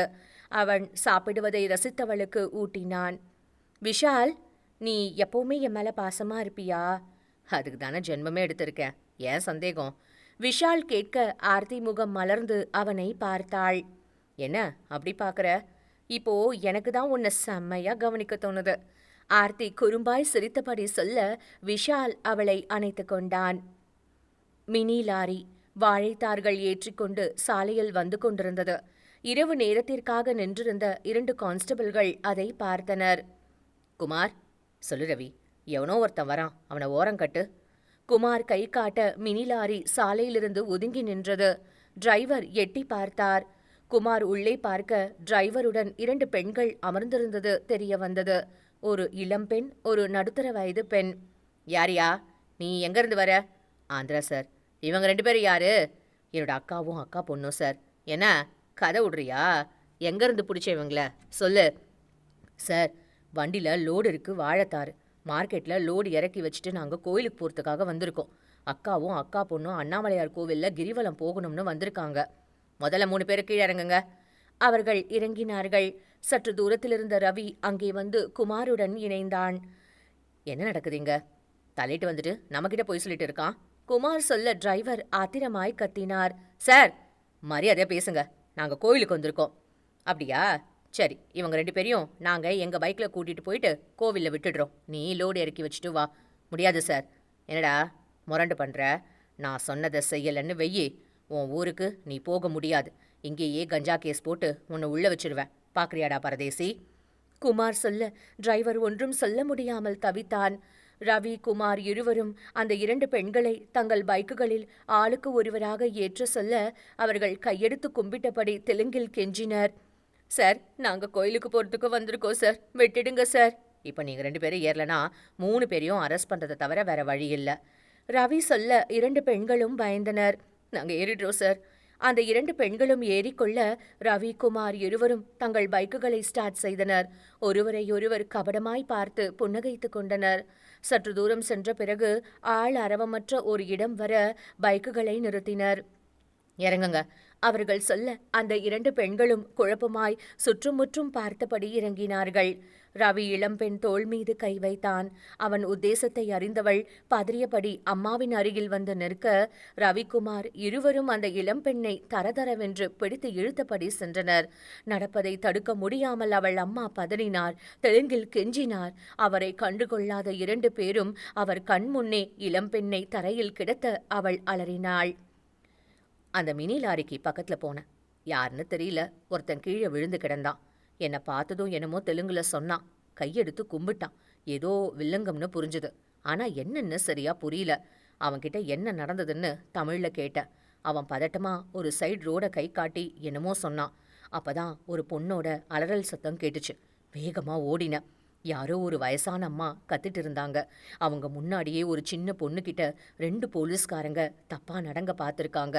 என்னை பார்த்ததும் ஒரு போலீஸ்கார கேவலமா திட்டினா. யாரா நீ? சார், உங்க யூனிஃபார்முக்கு மரியாதை கொடுங்க. அந்த பொண்ணை கொஞ்சம் விடுங்க சார். நான் சொல்ல, டேய் போடா வேலையை பார்த்துட்டு. அவன் கெட்ட வார்த்தையில திட்டினான். இன்னொருத்தனும் கத்தினான். உன் வேலையை பார்த்துட்டு போடா, அடி வாங்கி செத்துடாத. 2 பேரையும் ஒன்றும் சொல்லாம அமைதியா பார்த்தேன். கையில சுத்தி இல்ல. அந்த பொண்ணை விடுங்கடா. நான் கத்த ஒரு போலீஸ்காரன் என்னை அடிக்க வந்தான். கீழே கிடந்த கல்லை எடுத்து அவன் தலையில ஓங்கி அடிச்ச. கீழே விழுந்து துடிச்சான். ரத்தம் வழிஞ்சுது. இன்னொருத்தன் நம்ப முடியாம பார்த்தான். ரொம்ப கோவமா ஓடி வந்தான். என்னை கீழே தள்ளி வயித்துல மிதிச்சான். அம்மா! வலி உயிர் போச்சு. எட்டி உதைச்சான். யார்ரா நீ? கோவமா கேட்டான். எனக்கு மயக்கமா வந்துச்சு. கூடாது, நான் நிச்சயமா மயக்கமாக கூடாது. அந்த பொண்ணை காப்பாற்றணும்னா நான் ஏதாவது பண்ணணும். எனக்கு இப்போ எண்ணம் மட்டும்தான் உள்ள ஓடிச்சு. திரும்ப உதைக்க வந்தவனோட காலை பிடிச்ச. விடுறா! அவன் கத்த. நான் விடல. கொஞ்சம் மண் எடுத்து அவன் மூஞ்சில போட்டேன். அவன் கண்ணை தேய்ச்சிக்கிட்டே கத்தினான். அப்ப கரெக்டா அவங்க கூட வந்தவனும் வந்துட்டான். என்ன தூக்கி விட்டான். தெலுங்குல என்னமோ சொன்னான். அந்த 2 பொண்ணுங்களும் என்னை கையெடுத்து கும்பிட்டாங்க. நான் அவன்கிட்ட கேட்டேன், ஒரு ஹெல்ப் பண்ண முடியுமா? அவன் என்னன்னு பார்த்தான். கொஞ்சம் டீசல் கிடைக்குமா? கீழே கிடந்த இருவரையும் பார்த்தபடி நான் கேட்டது அவனுக்கு புரிஞ்சுது. அடுத்த 2வது நிமிஷத்துல கேன்ல கொண்டு வந்து கொடுத்தான். நீங்க போயிடுங்க, உங்களுக்கு இதுக்கும் எந்த சம்மந்தமும் இல்லை சொல்லிவிட்டு அவர்களை அனுப்பினேன். கீழே கிடந்த இருவரையும் பார்த்தேன். என் கையில் டீசல் இருப்பதை பார்த்த ஒருவன் அலறினான். டேய், நாங்க யாருன்னு தெரியாம விளையாடுறியா? நான் லட்சியம் செய்யவில்லை. என் கண்மணியிடம் தவறாக நடந்தவன் என் மனதில் வந்து போனான். கொஞ்சம் கூட தயங்காமல் டீசலை இருவர் மீதும் ஊற்றினேன். விபரீதத்தை உணர்ந்து இருவரும் எழுந்து ஓட முயல அவர்களுக்கு கொஞ்சமும் வாய்ப்பு தராமல் பற்ற வைத்தேன். பயங்கரமாய் அலறியபடி இருவரும் ஆளுக்கு ஒரு திசையில் துடித்தபடி ஓடினர்.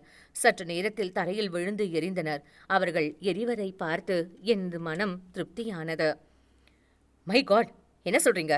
விஷால் தன் மொபைலில் கேட்க தாமோதரன் கவலையாக சொன்னார்.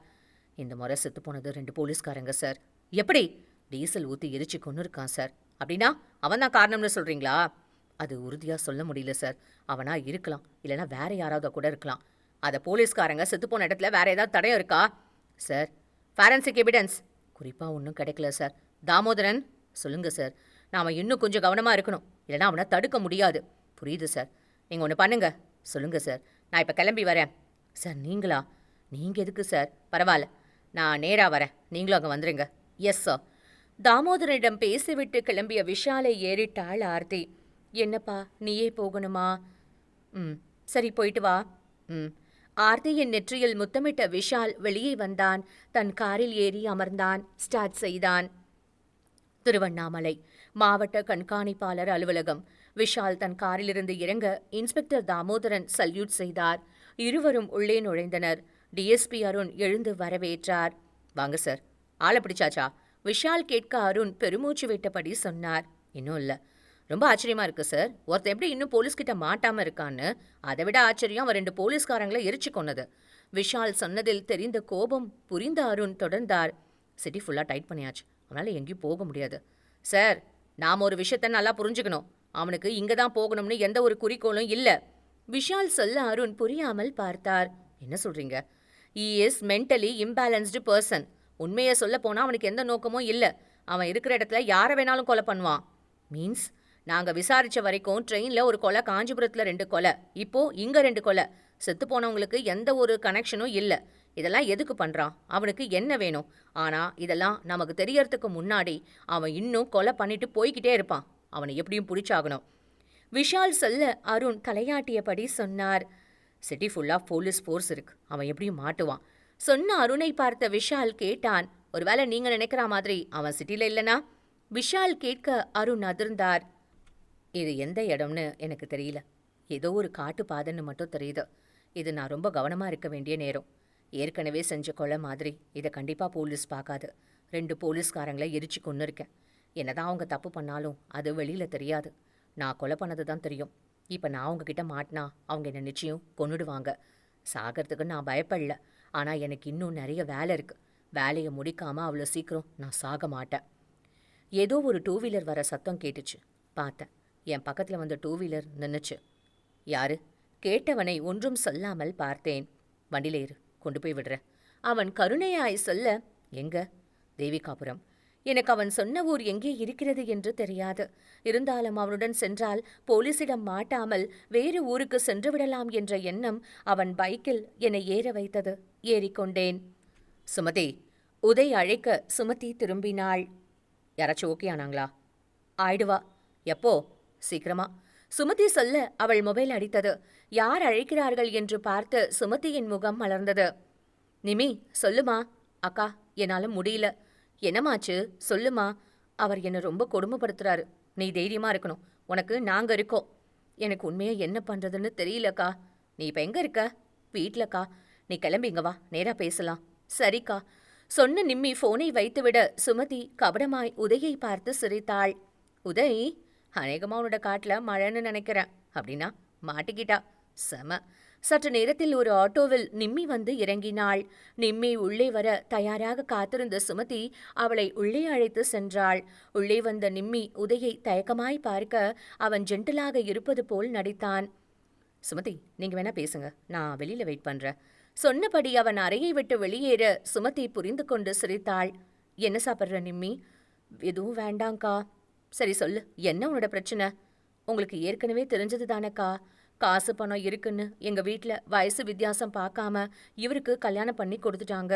சரி பரவாயில்ல, அட்ஜஸ்ட் பண்ணி குடும்பம் நடத்தலான்னு அவருக்கு என் மேல எப்பவுமே சந்தேகம். வயசு பசங்க யாராச்சும் வீட்டுக்கு வந்தா போதும் என்ன ரொம்ப டார்ச்சர் பண்றாரு. ஏண்டா இருக்கும்னு இருக்குக்கா. நிம்மி சொல்ல சுமதி அவள் தலையை பாசமாய் தடவி கொடுத்தாள். உன்னோட நிலைமை எனக்கு புரியுது. கவலைப்படாத, எல்லாத்துக்கும் ஒரு முடிவு இருக்கு.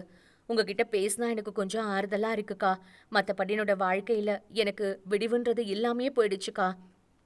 சரி, ஃபீல் பண்ணாத. இரு, கொஞ்சம் ஜூஸ் குடி. சொன்ன சுமதி தயாராக வைத்திருந்த மேங்கோ ஜூஸை எடுத்து நிம்மிக்கு கொடுத்தாள். வேண்டாங்க்கா. பரவாயில்ல, குடி நிம்மி. சுமதி சொல்ல மறுக்க முடியாத நிம்மி ஜூஸை குடித்தாள். அடுத்த 3வது நிமிடத்தில் அவளுக்கு தலை சுற்ற, அக்கா என்று அழைத்தாள். சொல்லு நிம்மி, என்னாச்சு? எனக்கு ஒரு மாதிரி இருக்குக்கா. சொன்னவள் மயங்கி விழ சுமதி மகிழ்வாய் பார்த்தபடி வெளியே காத்திருந்த உதைக்கு குரல் கொடுத்தாள். நீ உள்ள வரலாம் உதய். காத்திருந்த உதய் உள்ளே நுழைந்தான். மயக்கமாய் படுத்திருந்த நிம்மியை காமத்துடன் பார்த்தான். செம்ம ஸ்ட்ரெச்சர் இவ. பார்த்த ஃபர்ஸ்ட் நாளே இவளை ஒரு நாளைக்கு படர இழுக்கணும்னு தோணுச்சு. அடப்பாவி, நீ இவ்ளோ மோசமானவனா? சுமதி கேலியாக சிரித்தபடி அவனிடம் கேட்க அவனும் சிரித்தான். சரி, இதுக்கு மேலே தாங்காது, நான் வேலையை ஸ்டார்ட் பண்ணுறேன். சொன்னவன் நிம்மியின் டாப்ஸை உருவினான். பேண்டை கழற்றினான். அவள் மேல் படர்ந்து முகம் முழுவதும் முத்தமிட்டான். நிம்மியை நிர்வாணமாக்கி முழுமையாக படர்ந்தான். ஆவேசத்தை அதிகப்படுத்தி அவன் இயக்க நிம்மிக்கு ஏதோ நடக்கிறது என்று புரிந்தது. ஆனால் நடப்பதை தடுக்க முடியாமல் அப்படியே கிடந்தாள். ஒரு வழியாக தன் வெறியை தீர்த்து கொண்ட உதய் எழுந்தான். சுமதி, இவளுக்கு எல்லாமே செமையா இருக்கு. எல்லாம் ரெக்கார்ட் பண்ணிட்டியா? எங்க காட்டு பார்க்கலாம் எப்படி வந்திருக்குன்னு. அவன் சொல்ல சுமதி மொபைலில் ரெக்கார்ட் செய்ததை காட்டினாள். நிம்மியை ஆவேசமாய் உதய் முழுமையாக எடுத்துக்கொண்டது. ஆரம்பம் முதல் இறுதி வரை எதுவும் விடாமல் பதிவாகியிருந்தது. சுமதி, செம்மையா இருக்கு வீடியோ. அடுத்து நாம என்ன பண்ண போறோம்? அவளுக்கு மயக்கம் தெளியட்டும். கொஞ்ச நேரத்தில் நிம்மி மெல்ல எழுந்து அமர்ந்தாள். இன்னும் தலை சுற்றி கொண்டிருக்க தலையில் கை வைத்தபடி யோசித்தாள். உடம்பு முழுவதும் வலியாக இருக்க அப்பொழுதுதான் அவளுக்கு உரைத்தது ஆடையின்றி இருக்கிறோம் என்று. சற்றென்று பதறிப்போய் சிதறி கிடந்த தன் ஆடைகளை எடுத்து அணிய முற்பட சுமதி சிரித்தபடி உள்ளே நுழைந்தாள். சுமதியை பார்த்த நிம்மி கத்தினாள். என்னக்கா பண்ணீங்க? சொல்லுங்கக்கா. உன்னை நான் ஒண்ணுமே பண்ணல நிம்மி. அவர்தான் உன் மேல ரொம்ப ஆசைப்பட்டுட்டாரு. புருஷனோட ஆசைதானே பொண்டாட்டிக்கு முக்கியம். நீயே சொல்லு. ஒரு நல்ல பொண்டாட்டியா அவருடைய ஆசையை நிறைவேற்றி வச்சேன். சுமதி சொல்ல நிம்மிக்கு நடுக்கமானது. அப்படின்னா? ஆமா நிம்மி, நீயும் என் புருஷனும் பண்ணது எல்லாமே இந்த மொபைல்ல இருக்கு, பாக்குறியா? சுமதி கேட்டபடி தன் மொபைலில் உள்ள அந்த ரெக்கார்டிங்கை எடுத்து காட்ட நிம்மி பதறி போனாள். நான் உங்களை சும்மா விட மாட்டேன். நிம்மி, நீ சின்ன பொண்ணுன்றத காட்டுற. என்ன சொல்றீங்க? உன் புருஷன்கிட்ட எக்கச்சக்கமா பணம் இருக்கு. எங்களுக்கு பணம் வேணும். அந்த பணத்தை நீ எங்களுக்கு கொண்டு வந்து கொடுத்தா இந்த வீடியோ எங்கேயுமே போகாது. பணம் கைக்கு கிடைச்ச அடுத்த நிமிஷமே இந்த வீடியோவை நான் டெலீட் பண்ணிட்டு இப்படி ஒரு விஷயம் நடந்துன்றத மறந்துடுவேன். நீயும் உன் பணக்கார ஹஸ்பண்டோட சந்தோஷமா இருக்கலாம். அக்கா, நீங்க இப்படி பண்ணுவீங்கன்னு நான் நினைக்கலக்கா. இந்த காலத்துல ஒரிஜினல் அக்கா தங்கச்சிங்களை கூட நம்ப முடியாது நிம்மி. அப்படி இருக்கிறப்போ யாரை வேணாலும் அக்கா தங்கச்சின்னு நம்பிட்டு அவங்க எங்க கூப்பிட்டாலும் போலாமா நிம்மி? எல்லாரும் எங்களை மாதிரி நல்லவங்களா இருக்க மாட்டாங்க. ஒரே ஒரு தடவை 5 லட்சம் ரூபாய் கொடுத்துடு. அதுக்கப்புறம் நீ எங்களை மறந்துட்டு உன் வாழ்க்கைய வாழலாம். 5 லட்சமா? ஆமா. சுமதி சொல்ல நிம்மி கண்களில் கண்ணீர் வந்தது. அக்கா, என்னால கண்டிப்பா முடியாதுக்கா. உன் புருஷன்கிட்ட காசு இருக்கு. அது எப்படியாவது நீ கொண்டு வந்து கொடுத்துதான் ஆகணும். அக்கா ப்ளீஸ்க்கா. நிம்மி, இனிமே இதை பத்தி பேசுறதுக்கு எதுவும் இல்லை. காசை கொண்டாந்து கொடுத்துட்டு உன் வீடியோ ரெக்கார்டிங்கை வாங்கிட்டு நீ போயிட்டே இருக்கலாம். இல்லைன்னு வெயி, உன் வீடியோவை எல்லாரும் பார்ப்பாங்க. சுமதி சொல்ல நிம்மி பிரம்மை பிடித்தாற் போல் அவளை பார்த்தாள். கிளம்பு நிம்மி, உனக்கு 2 நாள் தான் டைமு. அதுக்குள்ள பணத்தை அரேஞ்ச் பண்ற. சுமதி சொல்ல நிம்மி தன் ஆடைகளை அணிந்து கொண்டாள். கண்களில் கண்ணீர் வர அதை துடைத்தபடி வெளியேறியவளின் பின்புறத்தை பார்த்த உதய் சுமதியிடம் சொன்னாள். சுமதி, அவ எனக்கு திரும்ப வேணும். எங்க போயிட போறா? இந்த வீடியோ நம்ம கிட்ட இருக்கிற வரைக்கும் அவ நாம என்ன சொன்னாலும் செஞ்சுதான் ஆகணும். சிரித்தபடி சுமதி சொல்ல உதய் அவள் சிரிப்பில் இணைந்தபடி கேட்டான். வேற யாராச்சும் ஓகேயா இருக்காங்களா? சுமதி சிரித்தபடி சொன்னாள். சஸ்பென்ஸ். இங்க இறங்கிக்கிறியா? என்னை அழைத்து வந்தவன் என்னிடம் கேட்க சரி என்று தலையாட்டியபடி இறங்கினேன். நன்றி. என்னை சற்று நேரம் வினோதமாக பார்த்தவன் என்னிடம் கேட்டான். சாப்பிட்டியா? நன்றி. ஏன் சாப்பிட்டியான்னு கேட்டதுக்கு? அதுக்கே நன்றி. அக்கறையா இருக்கிற மனசுதான் மற்றவங்க சாப்பிட்டாங்களான்னு யோசிக்கும். சரி, இதை வச்சுக்க. அவன் என்னிடம் ஒரு 200 ரூபாய் நோட்டை கொடுத்தான். மறுக்க தோன்றவில்லை, வாங்கி கொண்டேன். ஏன்? எனக்கு ஒரு அண்ணன் இருந்தான்னா இப்போ கூட இல்லை. எங்க இருக்கான்னு தெரியாது. புரியுது. சாப்பிடு, உன் கண்ணில் பசி இருக்கு. சொல்லிட்டு அவன் போய்விட எனக்கு நெகிழ்ந்தது. நல்ல மனிதர்களும் இருக்கிறார்கள், ஆனால் சதவீதம்தான் குறைவு. வாழ்க்கையில் நல்ல மனிதர்களை சந்திப்பதும் கெட்ட மனிதர்களால் அனுபவம் ஏற்படுவதும் அவரை விதிப்படித்தான் போல. இது எந்த இடம்? பார்த்தேன். தேவிகாபுரம். அருகில் ஒரு கோவில் இருந்தது. கனிகரீஸ்வரர் ஆலயம். சிவன். உள்ளே நுழைந்தேன். அந்த இளம்பெண் அழுது கொண்டு அமர்ந்திருந்தது என் கண்களில் பட்டது.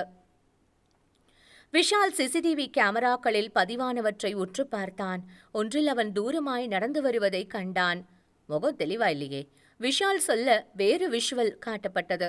1/2 மணி நேரம் அனைத்தையும் பார்த்த விஷால் சற்று நேரம் யோசித்தான். தாமோதரன் சார், காஞ்சிபுரத்தில் அவன் வேலூர் பஸ்ஸை ஏறி இருக்கான். ஆமாம் சார். அப்போ அவன்கிட்ட கட்டப்பை சுத்தி எல்லாமே இருந்திருக்கு சார். வேலூரில் கான்ஸ்டபிளை பார்த்ததும் உஷாராயிட்டான். Yes sir. அவன் காஞ்சிபுரம் நேட்டிவாக தான் இருக்க முடியும்ல சார். வேலூரில் அவனை பிடிக்க போன கான்ஸ்டபிள் யாரு? கந்தசாமி சார். அவரை கூட வச்சுக்கோங்க. காஞ்சிபுரம் பஸ் ஸ்டாண்டில் இருக்கிற சிசிடிவி விஷுவல்ஸ் ஒன்று விடாமல் செக் பண்ணுங்க.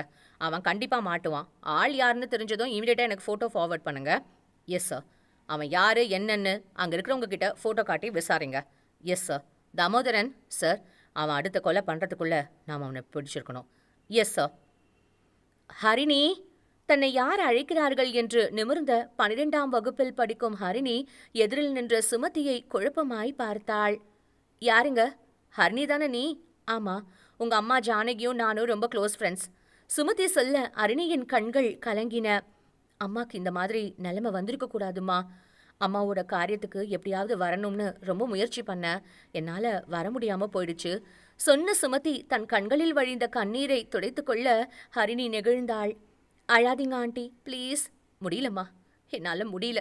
அட்லீஸ்ட் அவளோட பொண்ணை பார்த்தாலாவது எனக்கு ஆறுதல் கிடைக்குமான்னு தான் உன்னை பார்க்க வந்தம்மா.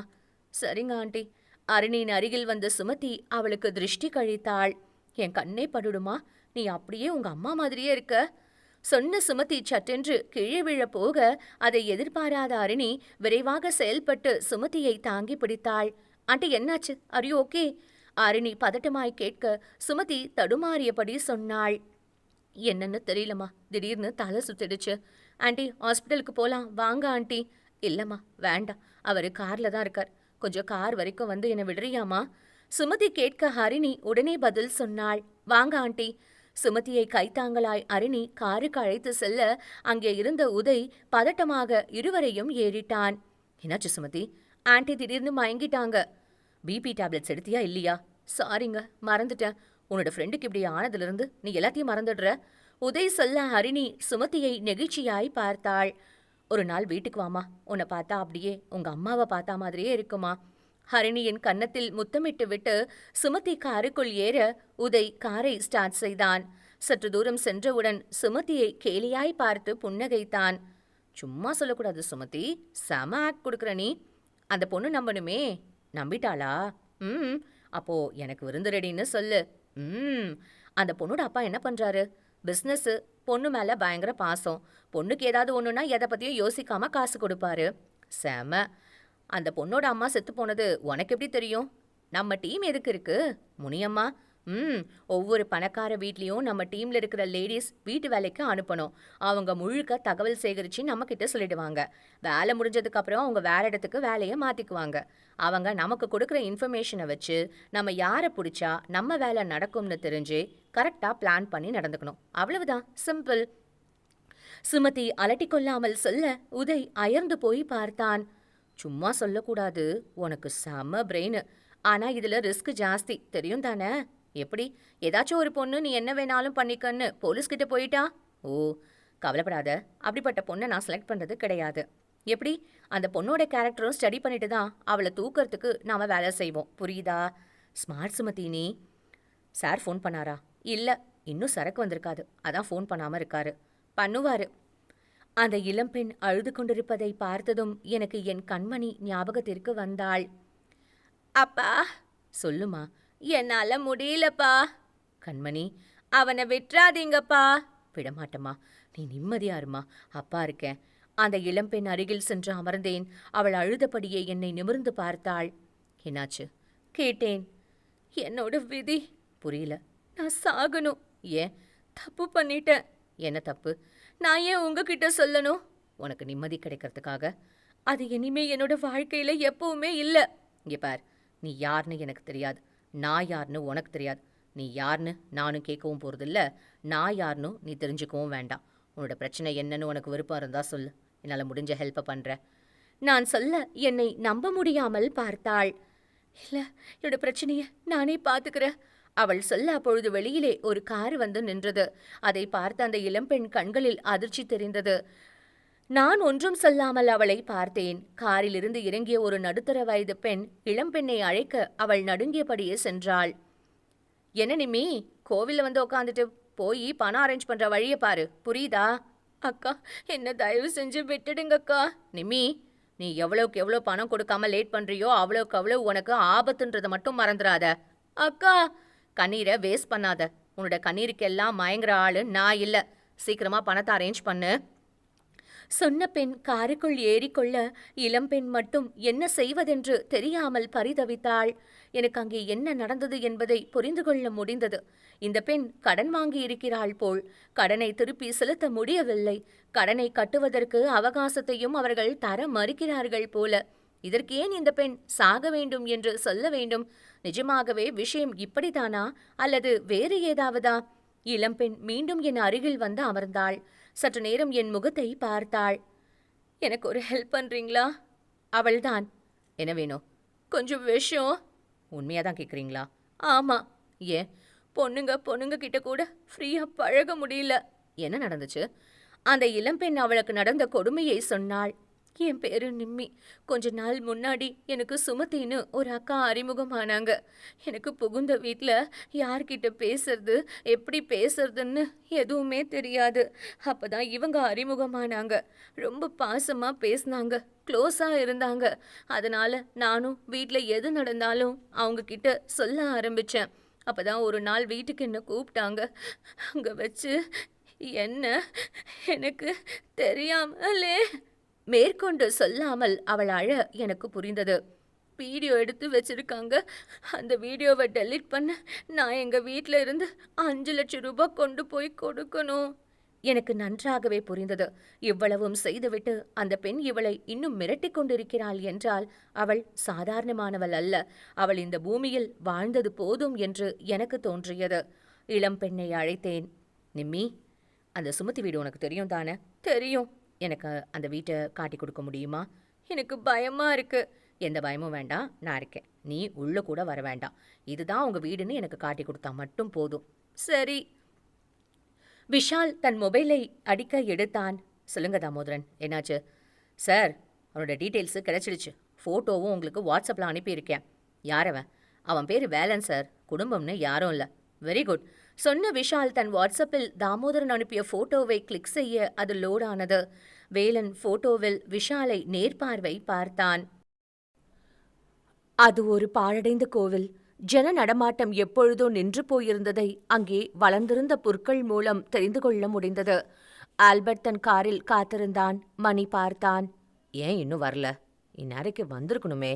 யோசித்தபடி வெளியே பார்க்க சரியாக மற்றொரு கார் அங்கே வந்து நின்றது. உள்ளே இருந்து வட இந்தியன் ஒருவன் இறங்கினான். Albert, QR code. ஆல்பர்ட் தன் மொபைலை காட்டினான். அதை அந்த வட இந்தியன் ஸ்கிரீன்ஷாட் எடுத்து அதை யாருக்கோ அனுப்பினான். சற்று நேரத்தில் அவன் மொபைலுக்கு மெசேஜ் வந்தது, QR கோட் சரி என்று. அவன் தன் காரிலிருந்து ஒரு சிறிய பிரீஃப் கேஸை ஆல்பர்ட்டிடம் கொடுத்தான். அதை திறந்து பார்த்த ஆல்பர்ட் திருப்தியானான். தன் காருக்கு திரும்பினான். டிரைவர் சீட்டில் அமர்ந்திருந்த சைமனிடம் சொன்னான். டேப்லெட்ஸ் கிடச்சிடுச்சு. டிஸ்ட்ரிபியூஷன் உடனே பண்ணிடணும். ரொம்ப நாள் கையில் வச்சிட்டு இருக்கிறது ஆபத்து. புரியுது சொன்ன சைமன் கேட்டான். இந்த டேப்லெட்டை என்ன பண்ணும்? என்ன பண்ணுமா? ஒரு டேப்லெட் போதும். நாக்கு கடியில் வச்சா உலகத்தை மறந்து எங்கேயோ பறந்துட்டுருக்க வேண்டியது தான். ஓ, இந்த டேப்லெட் இருந்தா தைரியம் தன்னால் வரும். எவ்வளவு மோசமான விஷயத்தையும் எந்தவித தயக்கமும் இல்லாமல் செய்ய தோணும். புரியலையே. இப்போ 4 சின்ன பசங்க பட்டாக்கத்தியை வச்சு ஒருத்தனை வெட்டினானுங்க. அது ரீல்ஸ் எடுத்த போட்டாங்க. யோசிச்சுப்பாரு, நார்மல் மைண்ட் செட்டில் இருக்கிற எவனாச்சும் ஒருத்தன் அப்படி பண்ண முடியுமா? புரியுது. சிட்டியில் இப்போ இந்த டேப்லெட்டுக்கு தான் கிராக்கி. இதில் ஒரு விஷயம் என்னன்னா, இதை யூஸ் பண்ணுறது யாருக்குமே தெரியாது. பக்கத்தில் இருக்கிறவங்களுக்கு கூட தெரியாதுன்னா பார்த்துக்கோ. ஏன்? நிஜமாவா? யாராலையும் கண்டுபிடிக்க முடியாதா என்ன? கஷ்டம்னு சொல்கிறேன். இதை யூஸ் பண்ணுறவங்க கண்ணை ரொம்ப நேரம் இமைக்காமல் இருப்பாங்க. அந்த அளவுக்கு யாருமே யாரையும் கவனிக்கிறது இல்லை, இல்லையா? சரிதான் சொன்ன சைமன் குழப்பமாய் கேட்டான். நம்ம ஊரில் தான் எக்கச்சக்கமாக செக் போஸ்ட் இருக்கே, அப்புறம் எப்படி இதை கொண்டு வர முடியுது? ஆல்பர்ட் பதில் ஒன்றும் சொல்லாமல் சிரித்தான். எதுவுமே தப்பாக கேட்டுட்டேனா? இல்லை, நம்ம சாரோட செல்வாக்கு அப்படி. அது மட்டும் இல்லை, நம்ம சாரு கவனிக்கிற மாதிரி வேற யாரும் கவனிக்க மாட்டாங்க. கவனிப்பும் செல்வாக்கும் இருந்தால் எவ்வளோ பெரிய தப்பையும் அசால்ட்டாக பண்ணிட்டு போயிட்டே இருக்கலாம். ஓகே சைமன், நீ உன் கூட நம்ம ஆளுங்க 2 பேரை வச்சுக்க. டிஸ்ட்ரிபியூஷனுக்கு போகிறப்போ கவனமாக இரு. போலீஸு மஃப்டியில் இருப்பாங்க. பண்ணிடுறேன். என் மேலே யாரும் கை வைக்க முடியாது அவர் சொல்லவும் எனக்கு ரொம்ப ஆத்திரமா வந்துச்சு. என் பக்கத்துல வந்தவர் கேட்டாரு. உன்னோட கடைசி ஆசை நான் சாகிறத பார்க்கணுமா? சாதாரணமாக தான் கேட்குறாரு என்று அவரை பார்க்க அவர் என்னை இடுப்பெருக்கு கீழே எட்டி உதைத்தார். தரையில் விழுந்து துடித்தேன். வேலா, இதே இடத்துல உன்னை கொன்று போட்டுட்டு போய்கிட்டே இருப்பேன். எத்தனையோ கொலையை நான் இங்கே பண்ணியிருக்கேன். ஆனால் உனக்கு திமிர் ஜாஸ்தி. நீ அவ்வளோ சீக்கிரம்லாம் சாகக்கூடாது. உன்னை கொஞ்சம் கொஞ்சமாக சாவடிக்கிறேன்.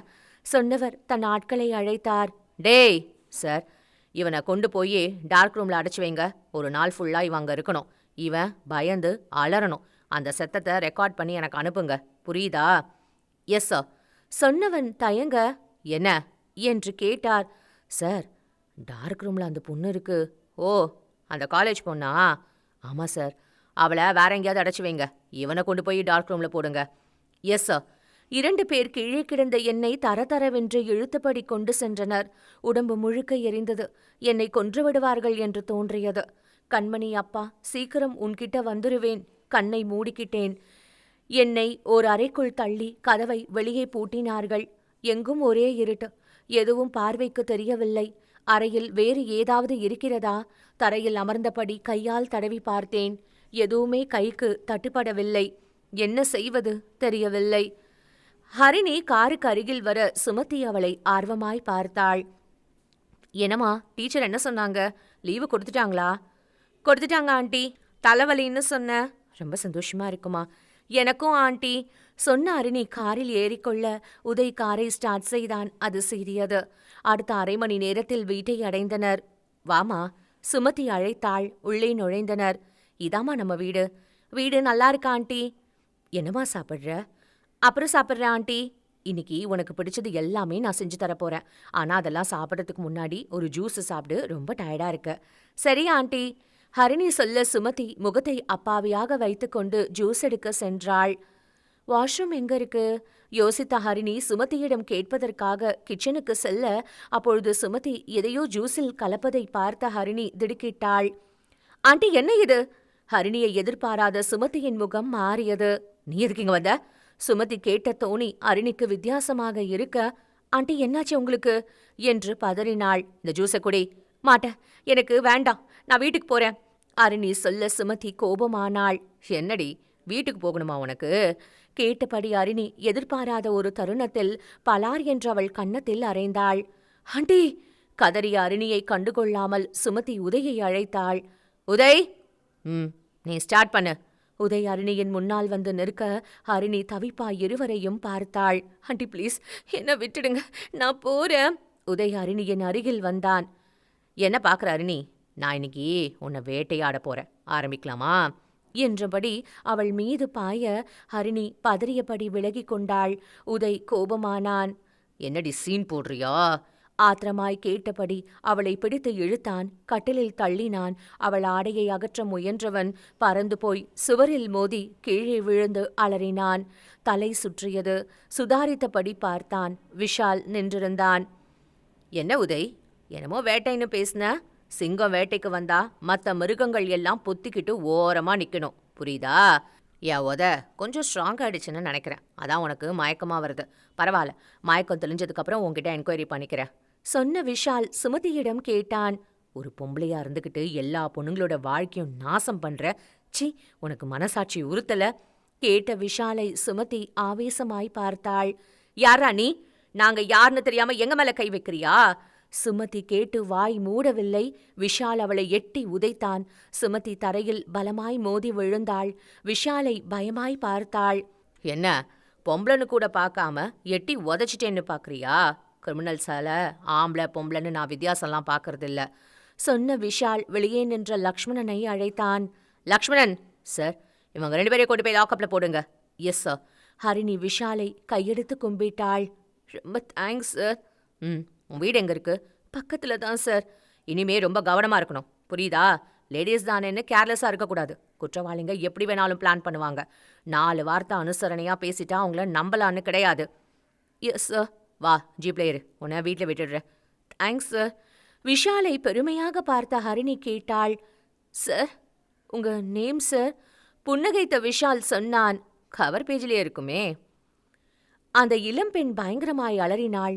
வெளிச்சத்தை தாங்க முடியாமல் தன் முகத்தை 2 கைகளால் மூடிக்கொண்டாள். தவழ்ந்தபடியே இருட்டை நோக்கி நகர்ந்தவளை பார்த்து சிரித்தார் அவர். டேய் சார், இவ எத்தனை நாளா டார்க் ரூம்ல இருந்தா? இன்னைக்கு 3வது நாள் சார். பரவாயில்ல, நல்லாவே பைத்தியம் பிடிச்சிருக்குன்னு நினைக்கிறேன் சொன்னவர் அவளிடம் குனிந்தார்.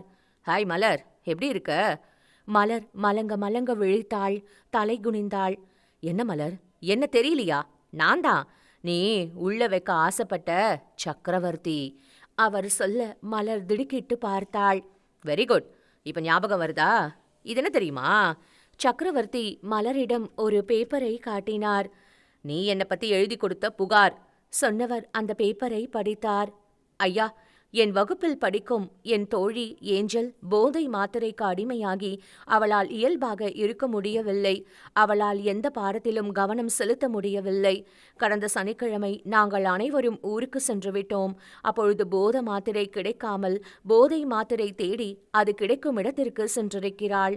அங்கே அவள் போதையில் பாலியல் பலாத்காரத்திற்கு உட்படுத்தப்பட்டிருக்கிறாள். மீண்டும் விடுதிக்கு வந்தவள் ஞாயிற்றுக்கிழமை அதிகாலை தூக்குமாட்டி இறந்துவிட்டாள். அவள் இறப்பிற்கு காரணம் சக்ரா லேப் ஓனர் சக்கரவர்த்திதான். அவர் மீது தகுந்த நடவடிக்கை எடுக்கும்படி பணிவுடன் கேட்டுக்கொள்கிறேன். தங்கள் உண்மையுள்ள மலர். படித்து முடித்த சக்கரவர்த்தி மலரை கேலியாக பார்த்து சிரித்தார். என்ன, என்னை பத்தி எழுதின கம்ப்ளைண்ட் எனக்கே கிடைச்சிருக்குன்னு பாக்குறியா? என்னை பத்தி நீ சரியா புரியாம கம்ப்ளைண்ட் பண்ணிட்ட. அதான் உனக்கு நான் யாருன்னு புரிய வைக்கணும் இல்லையா? சக்கரவர்த்தி கேட்க மலர் ஒன்றும் சொல்லாமல் அவரை பரிதாபமாய் பார்த்தாள். அவரை கையெடுத்து கும்பிட்டு ஏதோ சொல்ல முயற்சித்தாள். ஆனால் முடியவில்லை. என்ன மலர், வீட்டுக்கு போகணுமா? அவர் கேலியாக கேட்க மலர் கண்ணீருடன் தலையாட்டினாள். உன்னை வெளியில விட்டா நீ என்ன பண்ணுவேன்னு எனக்கு நல்லா தெரியும். இந்த ஃப்ரெண்ட்ஷிப் இருக்கே, ரொம்ப மோசமான விஷயம். அதுவும் காலேஜில் படிக்கிறப்ப வர ஃப்ரெண்ட்ஷிப் ரொம்ப ரொம்ப மோசமான விஷயம். அந்த ஃப்ரெண்ட்ஸுக்காக நாம் என்ன வேணாலும் பண்ணுவோம், என்ன வேணாலும் நம்மளை பண்ண வைக்கும். அந்த ஃப்ரெண்ட்ஷிப் உன்னோட ஃப்ரெண்டு ஏஞ்சல் சாவுக்கு காரணமான என்ன நிச்சயமாக நீ சும்மா விட்டு வைக்க மாட்ட. அதனால நீ வெளியில் போக முடியாது. அதுக்காக நான் உன்னை கொலை பண்ணிடுவேன்னு பயப்படாத. உன்னை மாதிரி அழகான பொண்ணுங்களை கொலை பண்ணிட்டா எனக்கு என்ன லாபம் சொல்லு? உனக்கு ஒரு விஷயம் தெரியுமா? மும்பையில் 3 மாசத்துல 500க்கும் மேலே சின்ன பொண்ணுங்க காணாமல் போயிட்டாங்களாம். நீ நினச்சிட்டு இருக்கியா மற்ற சிட்டியில் ஒன்றும் பிரச்சனை இல்லைன்னு? வயசு பொண்ணுங்க எங்கே இருந்தாலும் சரி கவனமாக தான் இருக்கணுமே. எனக்கே உன்ன மாதிரி சின்ன பொண்ணுங்க தேவைப்படுறாங்க தெரியுமா? நான் தொட மாட்டேன். ஆனால் என்னோட பிஸ்னஸ்க்கு தேவை இருக்கே. அதனால் இருக்கிற வரைக்கும் யூஸ்ஃபுல்லாக இருந்துட்டு செத்து போயிடு. என்ன சொல்கிறேன்னு புரியுதா மலர்? சக்கரவர்த்தி கேட்க மலர் அதிர்ந்து போய் பார்த்தாள். தலையை ஆட்டி மறுத்தாள். ஒழுங்கா நான் சொல்றபடி கேட்டா கொஞ்ச நாள் உயிரோட இருக்கலாம். இல்லைன்னு வையேன், திரும்பவும் டார்க் ரூம்ல சோறு தண்ணி இல்லாம அப்படியே கிடக்க வேண்டியதுதான். புரியுதா? சக்கரவர்த்தி திரும்பினார். ஜான் சார், இவளை கொண்டு போய் அடைச்சி வையி. Yes sir. இங்க எப்பவுமே செக்யூரிட்டி டைட்டா இருக்கணும். Yes sir. ஆல்பர்ட் வந்தானா? இன்னும் வரல சார். சக்கரவர்த்தி விசில் அடித்தபடி வெளியே வந்தார். தன் காரில் ஏறி ஸ்டார்ட் செய்தார். அப்போது ஜான் பதட்டமாக ஓடி வந்தான். சார். சொல்லு ஜான், என்னாச்சு? சுமதி வீட்டில் போலீஸ் வந்திருக்கு. என்ன சொல்ற? சிசிடிவி விஷுவல்ஸ் பார்த்த. சுமதி, உதய் 2 பேரையும் அரெஸ்ட் பண்ணிட்டு போயிட்டாங்க. ஜான் சொல்ல சக்கரவர்த்தியின் முகம் மாறியது. காரிலிருந்து இறங்கினார். யோசித்தார். ஜான் சார், அவங்க ஏதாவது சொல்லிடுவாங்கன்னு தோணுதா? மாட்டாங்க சார். ஏன் அப்படி சொல்றது? தற்கொலை பண்ணிக்கிறதுக்கு சமன்னு அவங்களுக்கு தெரியும் சார். யோசித்த சக்கரவர்த்தி சொன்னார். எதுக்கு எல்லாரும் கொஞ்சம் கவனமா இருங்க. Yes sir. Sub inspector Lakshmanan Vishal இருந்த அறைக்குள் நுழைந்தார். சல்யூட் செய்தார். அதை தலையசைத்து ஏற்றுக்கொண்ட விஷால் கேட்டான். ஏதாவது சொன்னாங்களா? இல்ல சார். லக்ஷ்மணன் இப்படி ஒரு கிரைம் ரொம்ப யோசிக்காம பண்றாங்கன்னா கண்டிப்பா அந்த 2 பேர் மட்டும் இதுல கிடையாது. இன்னும் நிறைய பேர் இதுல இன்வால்வ் ஆக வாய்ப்பு இருக்கு. இப்போ என்ன சார் பண்றது? 3rd டிகிரி யூஸ் பண்ணி பாருங்க. Yes sir. அந்த வேலன் எங்க போயிருப்பான்? தேடணும். S sir. அந்த நிம்மி என்ன சொன்னாங்கன்னு கொஞ்சம் திரும்ப கரெக்டாக சொல்லுங்க. அந்த பொண்ணு கோயிலில் அழுதுட்டு இருந்தப்போ வேலன் வந்து என்னாச்சுன்னு கேட்டிருக்கான். அந்த பொண்ணு அவன்கிட்ட விஷயத்த சொல்லியிருக்கு. அதை கேட்டதும் அவன் ரொம்ப கோவம் ஆனதான் அந்த பொண்ணு சொல்லுச்சு. அந்த சுமதி வீட்டை காட்ட சொல்லியிருக்கான். அங்கே போயிருக்கான் இல்லையா? ஆமாம் சார். அங்கே இறக்கிட்டு அந்த பொண்ணை ஆட்டோலாம் அனுப்பிட்டான். ஆமாம் சார். லக்ஷ்மணன் சொல்லுங்க சார், அவன் எதுக்காக அங்கே போயிருப்பான்னு கெஸ் பண்ண முடியுதா? சார், அந்த 2 பேரையும் கொலை பண்ண தான் போயிருக்கான் சார். ஆனால் அவங்க 2 பேரும் உயிரோட தான் இருக்காங்க. அப்போ அவங்க வீடு வரைக்கும் போனவன் எங்கே சார் போயிருப்பான்? அவன் எங்கேயும் போகலை லக்ஷ்மணன் சார். அவன் இவங்களை எதையும் செய்யறதுக்கு முன்னாடி அவனுக்கு ஏதோ நடந்திருக்கு. விஷால் சொல்ல லக்ஷ்மணன் அதிர்ச்சியாய் பார்த்தார். சார், நீங்கள் சொல்கிறது இப்படி தான் நடந்திருக்கணும். அப்போ இவங்க 2 பேர் கூட வேற யாராவது இருக்காங்கன்னு சொல்கிறீங்களா சார்? நிச்சயமாக இருக்கான். இன்னும் சொல்லப்போனால் இவங்க 2 பேரையும் விட மோஸ்ட் டேஞ்சரஸ் கிரிமினல் அவன்தான். புரியுது சார். அவனை சீக்கிரமாக தேடி கண்டுபிடிக்கணும். Yes sir. சுமத்து வீட்டை சுற்றி 1 கிலோமீட்டருக்கு கண்காணிப்பை தீவிரப்படுத்துங்க. Yes sir. அந்த ஏரியா ரெசிடென்ஷியல் ஏரியாவா? 2-3 கம்பெனி அங்கே இருக்குது சார். சொல்லுங்க. ஒரு கார் வாஷ் யூனிட்டு, அப்புறம் ஸ்டீல் ஃபோர்ஜிங் கம்பெனி 1, அப்புறம் சக்ரா ட்ரக்ஸு சார். ஓ, லக்ஷ்மணன் சொல்ல விஷால் யோசித்தான். லக்ஷ்மணன் சார், நாம தேடுற கிரிமினல் நமக்கு ரொம்ப பக்கத்தில் தான் இருக்கான். சுமதிக்கிட்டேயோ உதய்கிட்டேயோ விசாரிச்சா, ஐ மீன் 3rd டிகிரி ட்ரீட்மெண்ட் யூஸ் பண்ணா நமக்கு ஏதாவது இன்ஃபர்மேஷன் கிடைக்குமா சார்? லக்ஷ்மணன் சொல்ல விஷால் சிரித்தான். லக்ஷ்மணன் சார், என்னோட கெஸ் கரெக்ட்னா அவங்க எதுவுமே சொல்ல மாட்டாங்க. அந்த பொறியியல் கல்லூரிக்கு சற்று தள்ளியிருந்த இடத்தில் சைமன் நின்றான். ஒரு சீனியர் மாணவன் சுற்றுமுற்றும் பார்த்தபடி சைமனிடம் டேப்லெட் பாக்கெட்டை வாங்கிக் கொண்டான். ஹரி, சொல்லுங்கண்ணா, டேப்லெட்ஸ் போதுமா? கண்டிப்பா பத்தாதுண்ணா, எனக்கு நல்லா தெரியும். சரி, இப்போ இது கையில் இருக்கட்டும். இன்னும் வேணும்னா நெக்ஸ்ட் மீட்டிங்கில் சொல்லு. சரிண்ணா. சைமன் ஹரியிடம் டேப்லெட் கொடுத்து விட்டு திரும்பியவன் அதிர்ந்தான். டீ கடையில் நின்றபடி டீ குடித்துக் கொண்டிருந்த போலீஸ்காரர் சைமனையே பார்த்தார். இப்பொழுது என்ன செய்வது? அவரை கண்டுகொள்ளாமல் கடந்து சென்று விடலாமா? ஒரு நிமிடம் யோசித்த சைமன் அவரை கண்டுகொள்ளாமல் கடக்க முற்பட அவர் அழைத்தார். இங்க வா. சைமன் நின்றான். சார், என்ன பார்சல் இது? சார், அது படிக்கிற பசங்களுக்கு இந்த மாதிரி பண்ணலாமா? சைமன் அவர் காதில் கேட்கும்படி ரகசியமாக சொன்னான். சக்கரவர்த்தி. அந்த போலீஸ்காரன் முகம் மாறியது. சட்டென்று எதுவும் நடக்காதது போல் அங்கிருந்து நகர்ந்தார். தனக்குள் சிரித்துக்கொண்ட சைமன் அடுத்த பார்சலை கையில் எடுத்துக்கொண்டு அடுத்து எங்கே செல்வது என்று லிஸ்ட் எடுத்து பார்த்தான். Hearts college. எவ்வளோ நேரம் ஆனது என்று தெரியவில்லை. சிறு வெளிச்சப்பொட்டு கூட அறையில் இல்லை. இவர்கள் யார், என்ன என்று தெரியாமல் வந்தது என் தவறுதான். இப்பொழுது அதை பற்றி யோசித்து ஒரு பயனும் இல்லை. ஏதேதோ யோசனைகள் எனக்குள் ஓடின. நேரம் போய்கொண்டே இருந்தது. ஆரம்பத்தில் எதை பற்றியும் கவலைப்படாமல் அமைதியாக இருந்த நான் நேரம் போக போக ஒரு மாதிரியாக உணர்ந்தேன். யாரையாவது கூப்பிடலாமா? யோசித்த நான் யோசிக்காமல் அழைத்தேன். ஹலோ, யாராவது இருக்கீங்களா? பதிலில்லை. சுவாசிப்பதற்கு காற்று கூட போதாது போல் தோன்றியது. அடி வாங்கியது. உடம்பெல்லாம் வலித்தது. எப்படியாவது இங்கிருந்து தப்பிக்க வேண்டும். இதுவரை எவ்வளவு நேரம் போனது என்று கூட தெரியவில்லை. இப்பொழுது என்ன நேரமாக இருக்கும் அது கூட தெரியவில்லை. இதுவரை யாரும் வரவில்லை. மெல்ல தரையை தடவியபடி எழுந்து நின்றேன். எங்கும் இடிக்கவில்லை.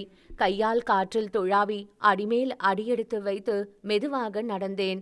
கொஞ்சம் கடந்த பின் கைகளுக்கு ஏதோ தட்டுப்பட்டது. தடவி பார்த்தேன். சுவர். என்னுள் ஏமாற்றம். கதவு எங்கிருக்கும்? யோசித்தபடி எதிர் திசையில் நடந்தேன். மிக கவனமாய் நடந்து எதிர் திசைக்கு வந்தேன். தடவி பார்க்க மீண்டும் சுவர். எனக்கு தண்ணீர் குடிக்க வேண்டும் போல் இருந்தது. அப்பொழுது வெளியில் ஏதோ ஒரு சத்தம் கேட்டது. காதை தீட்டிக்கொண்டு அது என்ன என்று கேட்ட எனக்கு தூக்கி வாரி போட்டது. அது ஒரு பாம்பின் சீரல். லக்ஷ்மணன், விஷால் அழைத்தான். சார், சாப்பிட்டீங்களா? இன்னும் இல்லை சார். வாங்க சாப்பிடலாம். சார், போலாமா? விஷால் கேட்க லக்ஷ்மணன் தலையசைத்தார். கேட்டார். வேற எங்கேயாவது போகிறோமா சார்? சாப்பிட்டுட்டு முடிவு பண்ணலாம். Yes sir. ஃபோர்ஸு சொல்லவா? வேண்டாம், நாம் 2 பேர் மட்டும் போதும். Yes sir. காரில் போகலாம். Okay sir. லக்ஷ்மணன் ஏறிக்கொள்ள விஷால் காரை ஸ்டார்ட் செய்தான். எங்கள் டிஃபன் எங்கே நல்லாயிருக்கும்? சூஜியில் நல்லாயிருக்கும் சார். வழி சொல்லுங்க. லக்ஷ்மணன் சொன்னார். நீங்கள் எவ்வளோ வருஷமாக இங்கே இருக்கீங்க? 2 வருஷமாச்சு சார். அப்போது இந்த ஊரை பற்றி உங்களுக்கு நல்லா தெரியும் இல்லையா? தெரியும் சார்.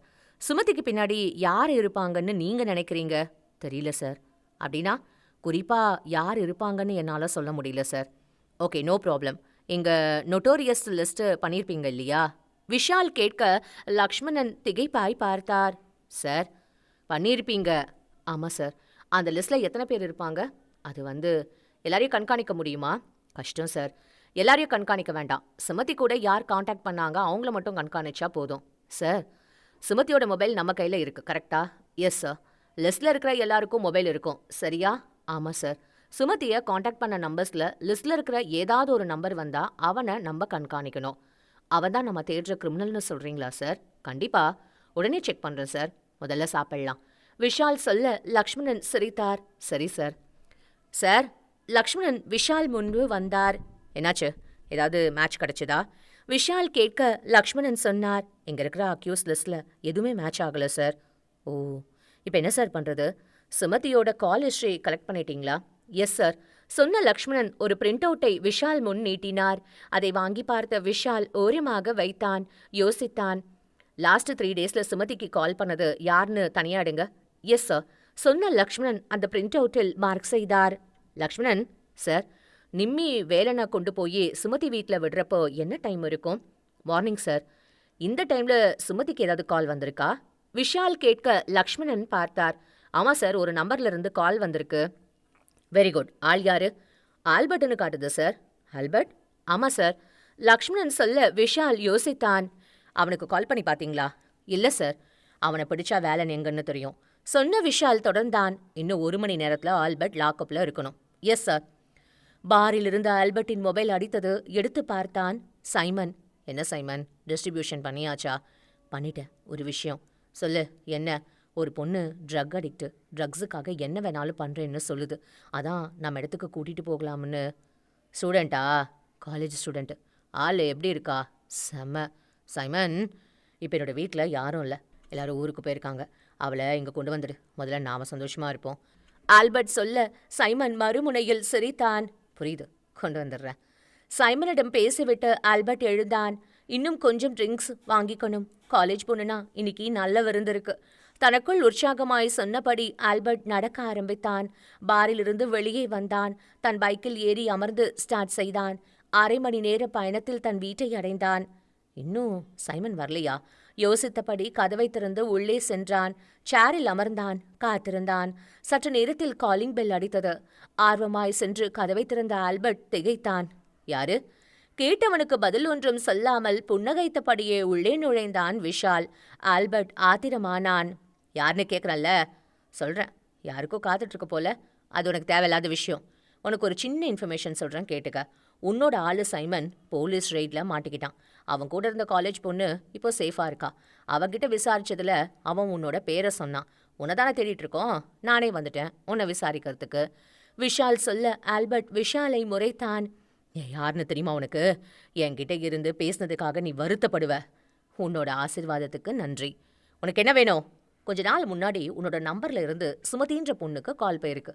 எதுக்காக கால் பண்ணேன்னு சொல்ல முடியுமா? அதை கேட்கறதுக்கு நீ யாரு? கோபத்தோடு கேட்ட ஆல்பர்ட் விஷாலை எச்சரித்தான். இங்கிருந்து உயிரோட வெளியில போகணுமா வேண்டாமா? கண்டிப்பா வெளியில போவேன். நான் மட்டும் இல்லை, உன்னையும் கூட்டிட்டு. எங்க தெரியுமா? போலீஸ் ஸ்டேஷனுக்கு. விஷால் சொல்ல ஆல்பர்ட் விஷாலை அறைய முயல அதை தடுத்த விஷால் அவன் கையை தன் இடது கையால் பிடித்தபடி வலது கையால் அவன் கன்னத்தில் ஓங்கி அறைந்தான். வலிமையான அறையில் ஆல்பர்ட் பொறிகலங்கி போனான். சுதாரித்தபடி விஷாலை மீண்டும் அவன் தாக்க முயல விஷால் அவனுக்கு வாய்ப்பு தரவில்லை. அவனை வயிற்றில் குத்த தன் இரு கைகளாலும் வயிற்றை பிடித்தபடி அலறினான். வேண்டா! ஆல்பர்ட் வலியால் துடித்தபடி அலற விஷால் கேட்டான். போதுமா? எனக்கு ஓகே. ஆனால் என்னோட கேள்விக்கு நீ பதில் சொல்லியாகணுமே. விஷால் சொல்ல ஆல்பர்ட் பார்வை இம்முறை வேறு மாதிரி இருந்தது. விஷாலை பயமாக பார்த்தபடி கேட்டான். யார் நீ? விஷால், ஏசிபி. ஆல்பர்ட் பேசும் தோணி சட்டென்று மாறியது. சொல்லுங்க சார், நான் என்ன பண்ணணும்? சுமதி யாரு? உனக்கும் சுமதிக்கும் என்ன சம்பந்தம்? விஷால் கேட்க ஆல்பர்ட் கொஞ்சம் கூட யோசிக்காமல் சொன்னான். சுமதி என்கிட்ட கடன் வாங்கியிருக்காங்க சார். அதை திருப்பி கேட்க தான் சார் ஃபோன் பண்ணேன். ஆ, அப்படியா? ஆமாம் சார். அவனை உன்னிப்பாய் பார்த்த விஷால் தன் மொபைலை எடுத்து வேலன் படத்தை காட்டினான். அதை பார்த்த ஆல்பர்ட்டின் முகம் ஒரு நிமிடம் மாறியது. சுதாரித்து கொண்டு சார் என்றான். இவனை தெரியுமா? தெரியாது சார். இவன் சுமதி வீட்டுக்கு வந்திருந்தான்? எனக்கு தெரியல சார். என்னாச்சுப்பா? ஆர்த்தியின் குரல் கேட்ட விஷால் உற்சாகமானான். இது வரைக்கும் டயர்டாக இருந்தேன். இப்போ உன் குரல் கேட்டதும் ஓகே ஆயிட்டேன். எப்போ வருவ? சீக்கிரமா. Miss you. நானும். என்னாச்சு கேஸு? அந்த வேலன் எங்கே போனான்னு தெரியல. அவனை பிடிச்சா கேஸ் முடிஞ்சிடும். விஷால், அவன் பாவம். என்ன சொல்கிற? ஒரு யூடியூப் சேனலில் அவனை பற்றி ஒரு கவரேஜ் பார்த்தேன். அவன் பொண்ணுக்கு நடந்தது உனக்கு தெரியும் தானே? அதெல்லாம் ஓகே ஆர்த்தி. ஆனால் நிறைய கொலை பண்ணியிருக்கான். உங்ககிட்ட ஒரு கொஸ்டின் கேட்குறேன். அதுக்கு கரெக்டாக ஆன்சர் பண்ண முடியுமா? கேளு ஆர்த்தி. அவன் கொன்னவங்க எல்லாரும் நல்லவங்களா? நீ என்ன சொல்கிற? அவனால் இது வரைக்கும் செத்தவங்க பொண்ணுங்க கிட்ட தப்பாக நடந்தவங்க மட்டும்தான். சட்டத்தை கையில் எடுக்கிறது ரொம்ப தப்பா ஆர்த்தி. நீ சொல்கிறது ஓகே, ஒத்துக்கிறேன். ஆனால் வேற வழி இல்லாத நிலைமையில ஒருத்தன் என்ன பண்ண முடியும்? யோசிச்சு பாரு. ஆர்த்தி, உனக்கு தெரியும் தானே, தப்பு பண்ணதுக்காக எங்கள் அப்பாவுக்கு தண்டனை கிடைக்க வச்சவன் நான். ஒரு சாதாரண மனுஷன் மாதிரி என்னால் யோசிக்க முடியாது ஆர்த்தி. புரியுது விஷால். நான் ஏதாவது தப்பாக சொல்லியிருந்தா சாரி. It's okay. கௌஷிக் என்ன பண்ணுறான்? தூங்கிட்டான். ஆர்த்தியிடம் பேசிவிட்டு யதார்த்தமாக எதிரில் பார்த்த விஷாலின் முகம் மலர்ந்தது. சக்ரா லேப். ஆல்பர்ட் பதட்டமாக உள்ளே நுழைந்தான். ரிசப்ஷனிஸ்டிடம் கேட்டான். சார் எங்கே இருக்காரு? டெஸ்டிங் செக்ஷன்ல. ஆல்பர்ட் படிகளில் இறங்கி உள்ளே சென்றான். டெஸ்டிங் செக்ஷன் மிக விசித்திரமாயிருந்தது. 4 பேர் மாஸ்க் அணிந்து கொண்டு கண்ணாடி குடுவைகளில் மருந்துகளை சோதனை செய்தனர். சக்கரவர்த்தி ஒருவனிடம் பேசிக் கொண்டிருந்தார். ஆல்பர்ட்டை அங்கே பார்த்தவர் விழிகள் வியப்புடன் கேட்டார். என்னாச்சு? ஒரு சின்ன ப்ராப்ளம். வீட்டுக்கு ஏசிபி ஒருத்தன் வந்திருந்தான். ஏசிபியா? என்ன விஷயம்? அன்னைக்கு வேலன் சுமதி வீட்டுக்கு வந்தப்போ நீங்கள் என்னோட மொபைலில் சுமதி கிட்ட பேசுனீங்க. சுமதியை அரெஸ்ட் பண்ணிட்டாங்க. சுமதி கால் லிஸ்ட்ல என் நம்பர் இருந்திருக்கு. அதான் அன்னைக்கு நான் என்ன பேசுனேன்னு கேட்டு என்கொயரி. நீ என்ன சொன்ன? ஒரு கதை சொன்ன, நம்பி போயிட்டான். எப்ப வந்திருந்தான்? இப்பதான், கொஞ்ச நேரம் முன்னாடி. ஆல்பர்ட் சொல்ல சக்கரவர்த்தியின் முகம் மாறியது. முட்டாள்! சார், ஆல்பர்ட் புரியாமல் பார்த்தான். உன்கிட்ட என்கொயரி பண்ணவன் அவ்வளோ சீக்கிரம் நம்பி போயிட்டான்னு நினைச்சிட்டு இருக்கியா? அவன் கண்டிப்பா வெளியில நின்னு நீ என்ன பண்றேன்னு பார்த்துட்டு இருப்பான். நீ இப்ப இங்க வந்திருக்கேனா அவனும் உன்னை ஃபாலோ பண்ணி இங்க வந்திருப்பான். இல்ல சார், நான் வரப்போ ரொம்ப நல்லா பார்த்தேன். என்னை யாரும் ஃபாலோ பண்ணல சார். அப்படியா சொல்ற? வா, சிசிடிவியா வந்து பாரு. சொன்ன சக்கரவர்த்தி வேகமாக ஓடிப்போய் சிசிடிவி விஷுவல்ஸை பார்த்தார். ரிசப்ஷனில் சக்கரவர்த்தியின் பார்வைப்பட உள்ளே நுழைந்தான் விஷால். விஷாலை பார்த்த ஆல்பர்ட் அதிர்ந்து போய் சக்கரவர்த்தியை பார்த்தான். சார், இப்போ என்ன பண்றது? அவன் என்கிட்ட வருவான். உனக்கு ஏதாவது ஹெல்த் ப்ராப்ளம் இருக்கா? ஃபேட்டி லிவர் இருக்கு சார். ஓகே, ஸ்கேன் எடுக்க இங்கே வந்தேன்னு சொல்லு. Yes sir. உங்களுக்கு எனக்கு என்ன சம்மந்தம்னு கேட்டா என்ன சொல்லணும்னு உனக்கு தெரியும்ல? சார், எனக்கு பிடிக்காத ஒரு விஷயம் என்ன தெரியுமா? என் கூட இருக்கிறவன் ரொம்ப ஸ்மார்ட்டாக இருக்கணும். அப்படி இல்லைன்னு வச்சுக்க, அவன் இந்த பூமியிலேயே இருக்கக்கூடாது. சக்கரவர்த்தி சொல்ல ஆல்பர்ட் அவரை பயத்துடன் பார்த்தான். சார், பயப்படாத. உன்னோட விதி இன்னும் முடியல. உனக்கு இன்னும் வாய்ப்பு இருக்கு. ஸ்மார்ட்டாக நடந்துக்கிறதுக்கும் நடந்துக்காம செத்து போகிறதும் உன் கையில் தான் இருக்கு. சக்கரவர்த்தி அலட்டிக் கொள்ளாமல் சொல்ல ஆல்பர்ட்டுக்கு வியர்த்தது. Yes sir. அப்பொழுது சக்கரவர்த்தியின் அறையின் ஃபோன் அடித்தது. எடுத்தார். எஸ் சார், உங்களை பார்க்கறதுக்காக ஏசிபி விஷால் வெயிட் பண்றாரு. எஸ் சொன்னவர் ஆல்பர்ட்டிடம் திரும்பினார். அவன் இங்கே தான் வரான். சார், பதட்டப்படாத. நாம பதட்டப்படாத வரைக்கும் நம்மளை யாராலையும் தொட முடியாது. அதுக்கு இல்லை சார், அவன் ஒரு மாதிரி இருக்கான். எப்படி வேணாலும் இருக்கட்டும், நான் டீல் பண்ணிக்கிறேன். நீ முதல்ல இந்த ரூமை விட்டு வெளியே போ. அவன் கண்ணில் மாட்டிக்காத. Yes sir. ஆல்பர்ட் அவசரமாய் வெளியேறினான். லிஃப்டில் கீழே இறங்கலாமா என்று யோசித்தவன் ஒருவேளை விஷால் வந்தால் அருகிலிருந்த அட்டெண்டர் அறைக்குள் பதுங்கிக் கொண்டான். விஷால் காரிடாரில் நடந்து வந்தான். சக்கரவர்த்தி என்று எழுதப்பட்டிருந்த போர்டு இருந்த அறையின் திறந்திருந்த கதவை விரலால் தட்டியபடி மே கமன் என்றான். விஷாலை பார்த்த சக்கரவர்த்தி தன்னால் எழுந்து நின்றார். ப்ளீஸ்.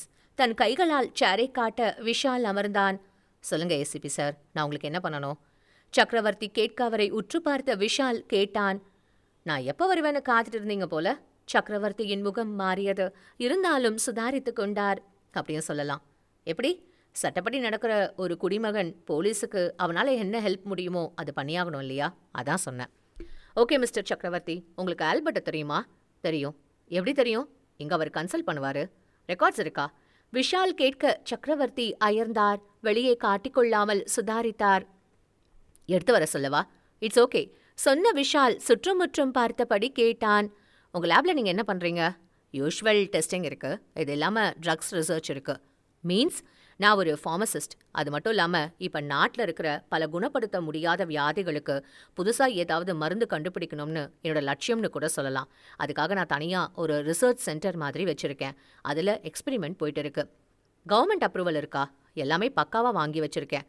ஓகே மிஸ்டர் சக்கரவர்த்தி, இது ஒரு ஃபார்மல் என்கொயரி தான். அப்போ நான் கிளம்பவா? காஃபி வந்துடும் ப்ளீஸ். சாரி, அதெல்லாம் நான் குடிக்கிறதில்ல. சொன்ன விஷால் வெளியே வந்தான். சக்கரவர்த்தியும் உடனிருந்தார். காரிடாரில் நடந்தவர்கள் லிஃப்ட் முன் நெருக்க லிஃப்ட் நின்றது. லிஃப்ட் கதவை திறந்து கொண்டு அந்த இளைஞன் கதறியபடி வெளியே வந்தான். அவனை பார்த்த சக்கரவர்த்தியின் முகம் மாறியது.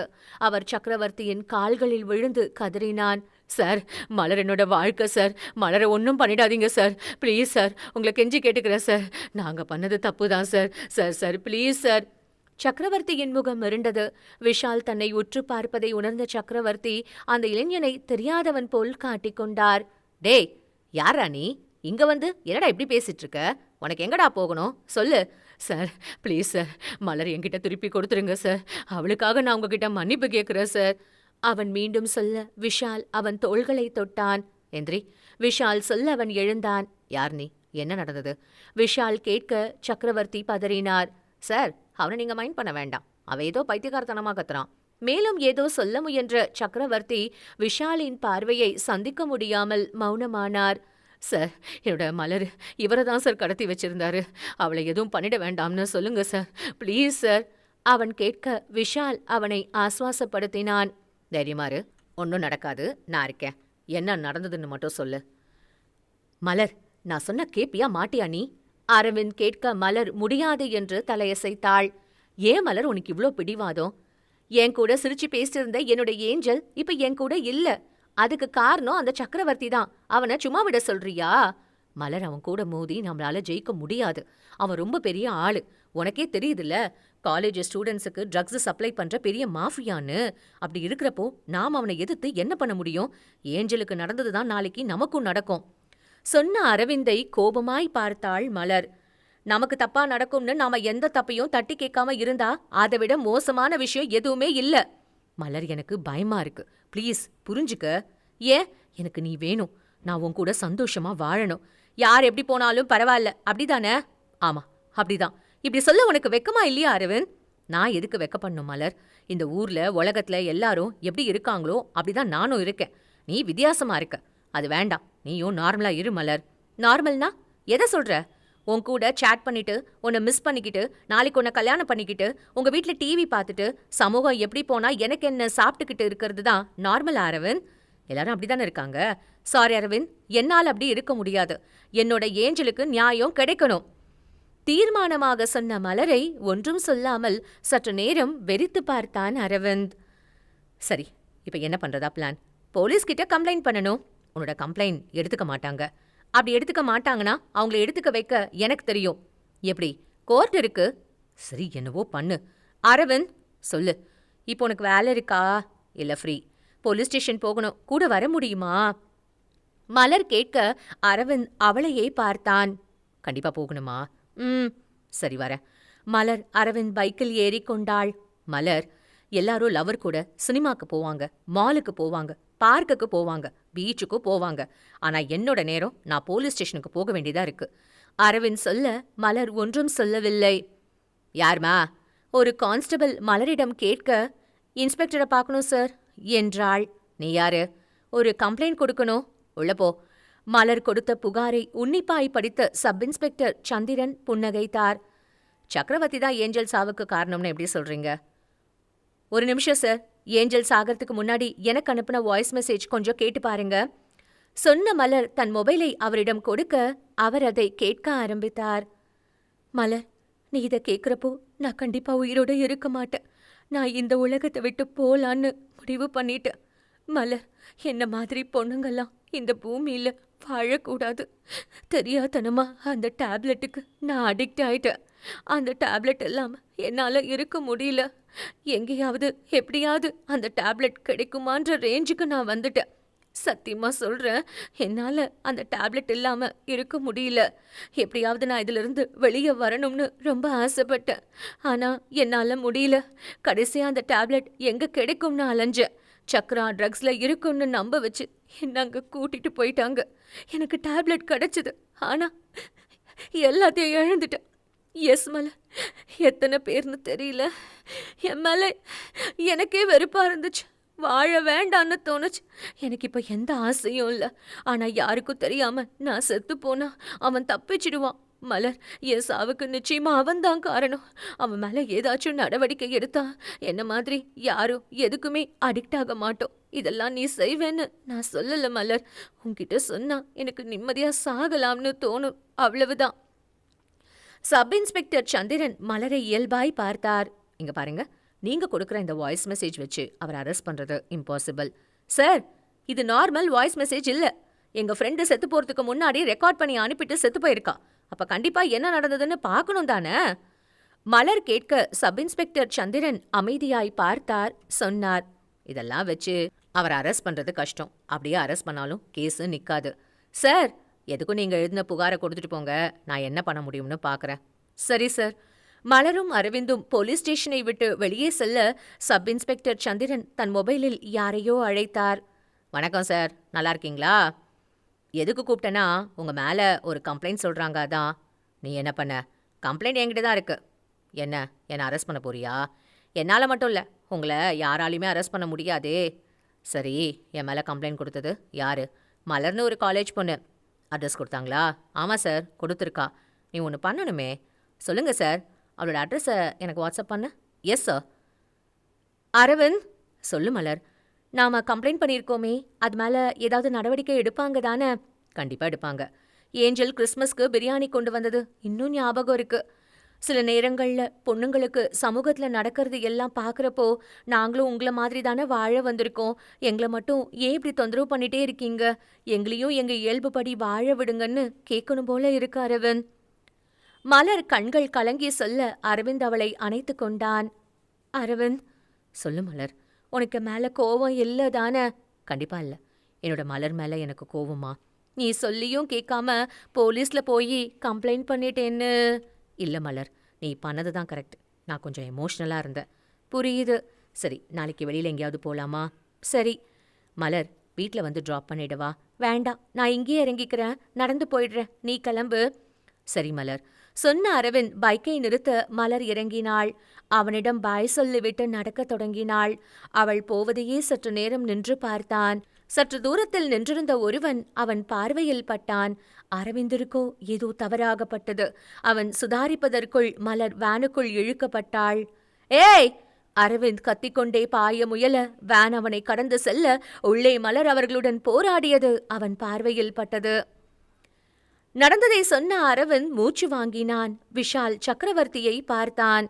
என்ன, உங்க மேல இவ்ளோ அலிகேஷன்ஸ் இருக்கு? இதுக்கெல்லாம் என்ன பதில் சொல்றீங்க? கண்டவன் வந்து கண்டபடி பேசினா அதுக்கு நான் எப்படி பொறுப்பாக முடியும்? கேட்ட சக்கரவர்த்தியை உன்னிப்பாக பார்த்தான் விஷால்.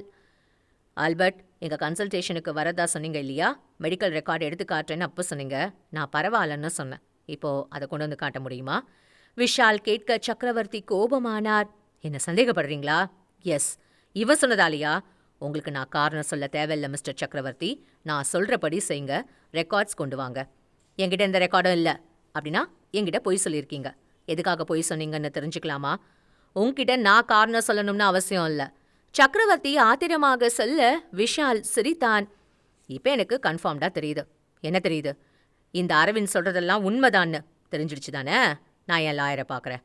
சக்கரவர்த்தி சொல்லும் பொழுது அட்டெண்டர் ரூமிலிருந்து வெளியே வந்த ஆல்பர்ட் விஷால் கண்ணில் பட்டான். ஓ, உங்க பேஷண்ட் உள்ளதா இருக்காரு போல. விஷால் சொன்ன சக்கரவர்த்தி ஆல்பர்ட்டை அழைத்தார்.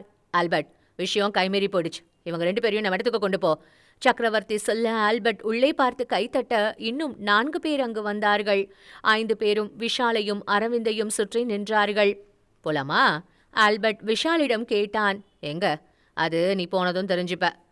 சொன்ன ஆல்பர்ட்டை பார்த்து புன்னகைத்த விஷால் அரவிந்திடம் திரும்பினான். அரவிந்த், சார், கொஞ்சம் தள்ளி நின்னுங்க என்றபடி தன் வாட்சை கழற்றி கொடுத்தான்.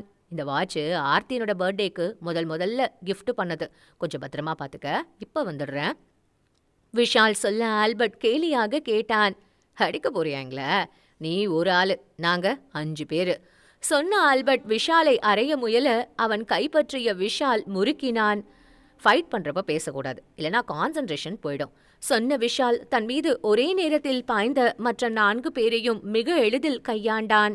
ஒருவன் கழுத்தை பற்றி விஷாலின் வலது கை இறுக்கி அவன் சோகத்திற்கு தடுமாறிய அதே வேளையில் விஷாலின் வலது கால் மற்றொருவருக்கு எட்டி உதைக்க அவன் சுவரில் மோதி விழுந்தான். மற்றொருவன் விஷால் மீது பாய சட்டென்று விலகிய விஷால் அதே வேகத்தில் அவன் வயிற்றில் மிதிக்க அவன் கீழே விழுந்து துடித்தான். சக்கரவர்த்தி ஆத்திரமாய் கத்தினார். டேய், கொஞ்சம் வெயிட் பண்ணுங்க சக்கரவர்த்தி. எங்க போயிட போறேன்? எல்லாருக்கும் கொடுக்கறதுக்கு தானே நானே வந்திருக்கேன். சொன்னபடி விஷால் அறைந்த வலிமையான அறையில் சக்கரவர்த்தி நிலை குலைந்தார். நீ ஏசிபியா இருந்தா என்ன வேணாலும் பண்ணுவியா? சக்கரவர்த்தி கேட்க, மக்களை காப்பாத்த ஒரு போலீஸ்காரன் என்ன வேணாலும் பண்ணலாம், தப்பில்ல.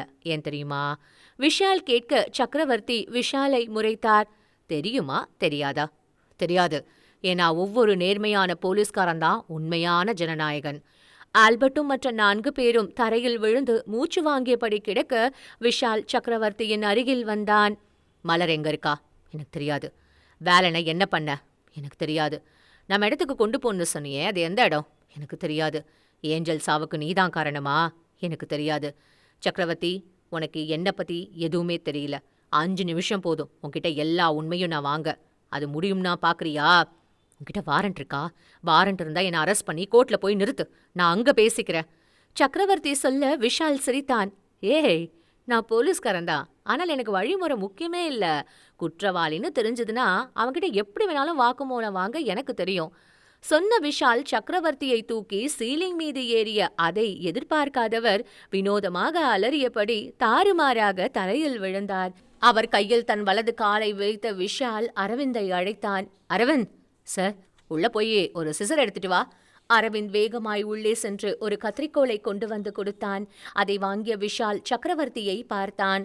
நான் கேட்ட எல்லா கேள்விக்கும் எனக்கு பதில் வேணும். இல்லனா உன் உடம்புல இருந்து கொஞ்சம் கொஞ்சமா ரத்தம் வெளியே போயிட்டே இருக்கும். கடைசியா என்ன ஆகும்? நீ செத்து போயிடுவ. நீ செத்து போனாலும் நான் தேடி வந்த காரியம் கண்டிப்பா நடக்கும். உனக்கு உயிர் மேல ஆசை இருந்தா நீ உண்மையை சொல்லணும். புரியுதா? விஷால் கேட்க சக்கரவர்த்தி கத்தினார். நீ சும்மா என்ன மிரட்டுற? ஒரு ஏசிபியா இருந்துட்டு உன்னால இப்படி எல்லாம் செய்ய முடியாது. சொன்ன சக்கரவர்த்தியை விஷால் புன்னகையுடன் பார்த்தான். அரவிந்த் சார், இவனை நான் கொண்டுட்டா பழி ஏத்துக்குவதானே? கண்டிப்பா சார். பாத்தியா சக்கரவர்த்தி, நான் ஒன்றும் விளையாட்டுக்கு சொல்லல. சரி, உன்கிட்ட பேசி நேரத்தை வேஸ்ட் பண்ண வரும்ல. நான் என் வேலையை ஸ்டார்ட் பண்றேன், சொன்ன விஷால் கத்திரிக்கோலால் சக்கரவர்த்தியின் தோளில் குத்த ரத்தம் பீறிட்டது. ஹேய்!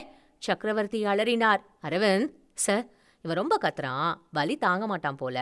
இவன் கத்துறதை கேட்டு கீழே இருந்து மற்றவங்க யாரும் வந்துட்டு போறாங்க. சொல்லுங்க சார், நான் என்ன பண்ணணும்? டோர் கதவை சாத்திட்டு ஏசியை ஆன் பண்ணிட்டு அதுக்கப்புறம் இவன் உயிர் போற வரைக்கும் கத்துனாலும் யாருக்கும் எதுவுமே கேட்காது. விஷால் சொல்ல சக்கரவர்த்தி பயமாய் பார்த்தார். நீ தப்பு பண்ற, என்னை விட்டுடு. சக்கரவர்த்தி சொல்ல விஷால் கண்டுகொள்ளாமல் மீண்டும் கத்திரிக்கோலால் இம்முறை கையில் குத்தினான். ஐயோ! சக்கரவர்த்தி அலறினார். விஷால் மீண்டும் கத்திரிக்கோலை ஓங்க. வேண்டாம் ப்ளீஸ், சக்கரவர்த்தி கெஞ்சினார். என்ன, என் கேள்விக்கு பதில் சொல்றியா? சொல்றேன். எனக்கு பணம் சம்பாதிக்கணும், நிறைய பணம் சம்பாதிக்கணும். அதான் என்னோட கனவு. ஆனால் இந்த சமூகம் எனக்கு அந்த மாதிரி வாய்ப்பு கொடுக்கல. ஆனால் என்கிட்ட போதுமான அளவு பணம் இல்லாததுனால எனக்கு அவமரியாதை ஜாஸ்தியாக கிடைச்சிது. அப்போ தான் என்ன பண்ணுறதுன்னு யோசித்தேன். நீரஜ்னு ஒரு நார்த் இந்தியன் அறிமுகம் கிடைச்சிது. போதை மாத்திரை ஏஜென்ட் அவ. அந்த டேப்லெட்டுக்கு நல்ல டிமாண்டுன்னு தெரிஞ்சுக்கிட்டேன். ஸ்கூல் ஸ்டூடெண்ட்ஸ், காலேஜ் ஸ்டூடெண்ட்ஸ்ன்னு டிஸ்ட்ரிபியூட் பண்ண ஆரம்பித்தேன். நான் ஆசைப்பட்டபடியே என்கிட்ட பணம் சேர்ந்தது. இந்த சக்ரா லேப்ஸ் சும்மா சமூகத்துக்காக. என்னோட மெயின் பிஸ்னஸ் டேப்லெட் தான். இந்த பிஸ்னஸ்ல எனக்கு பல பேரை சரி கட்ட வேண்டியது வந்தது. அதில் கொஞ்சம் பேருக்கு பணம் கொடுத்தா போதும். ஆனால் கொஞ்சம் பேர் பணம் வாங்க மாட்டாங்க. அவங்களுக்கு பொண்ணுங்க தான் வேணும். அதுக்காக எனக்கு பொண்ணுங்களும் தேவைப்பட்டாங்க. டேப்லெட் எடுத்து அடிக்ட் ஆன பொண்ணுங்க டேப்லெட் வேணும்னு எதுக்கும் தயாராக இருப்பாங்க. அப்படிப்பட்ட பொண்ணுங்களை நான் இதுக்கு யூஸ் பண்ணிக்கிட்டேன். ஏஞ்சல் அப்படிப்பட்ட ஒரு பொண்ணு தான். ஆனால் அவள் தற்கொலை பண்ணிக்குவான்னு நான் எதிர்பார்க்கல. ஏஞ்சலோட ஃப்ரெண்டு மலர் போலீஸில் கொடுத்த கம்ப்ளைண்ட் எனக்கு தெரிய வந்துச்சு. அதான் அவளை கடத்திட்டேன். இப்போ மலர் எங்கே இருக்கா? விஷால் கேட்க சக்கரவர்த்தி மௌனமாக இருந்தார். விஷால் மீண்டும் கத்திரிக்கோளை எடுக்க சக்கரவர்த்தி அவசரமாய் தொடர்ந்தார். என்னோட கஸ்டடியில் தான் இருக்கா. எங்க? விஷால் கேட்க சக்கரவர்த்தி சொன்னார். உனக்கு அந்த சுமதிக்கும் என்ன கனெக்ஷன்?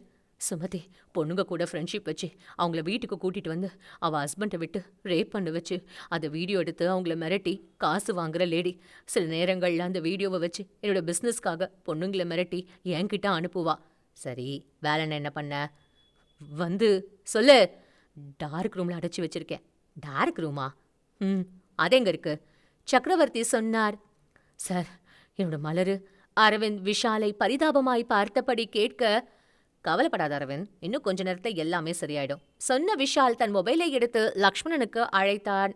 லக்ஷ்மணன், சொல்லுங்க சார், நான் சொல்கிற இடத்துக்கு போலீஸ் ஃபோர்ஸ் அனுப்புங்க. Yes sir. சக்ரா லேப்ஸ்க்கு கிளம்பி வாங்க, ஒரு அக்யூஸ்டு கொண்டு போகணும். Yes sir. அடுத்த சில மணி நேரங்களில் மலர் மீட்கப்பட்டாள்.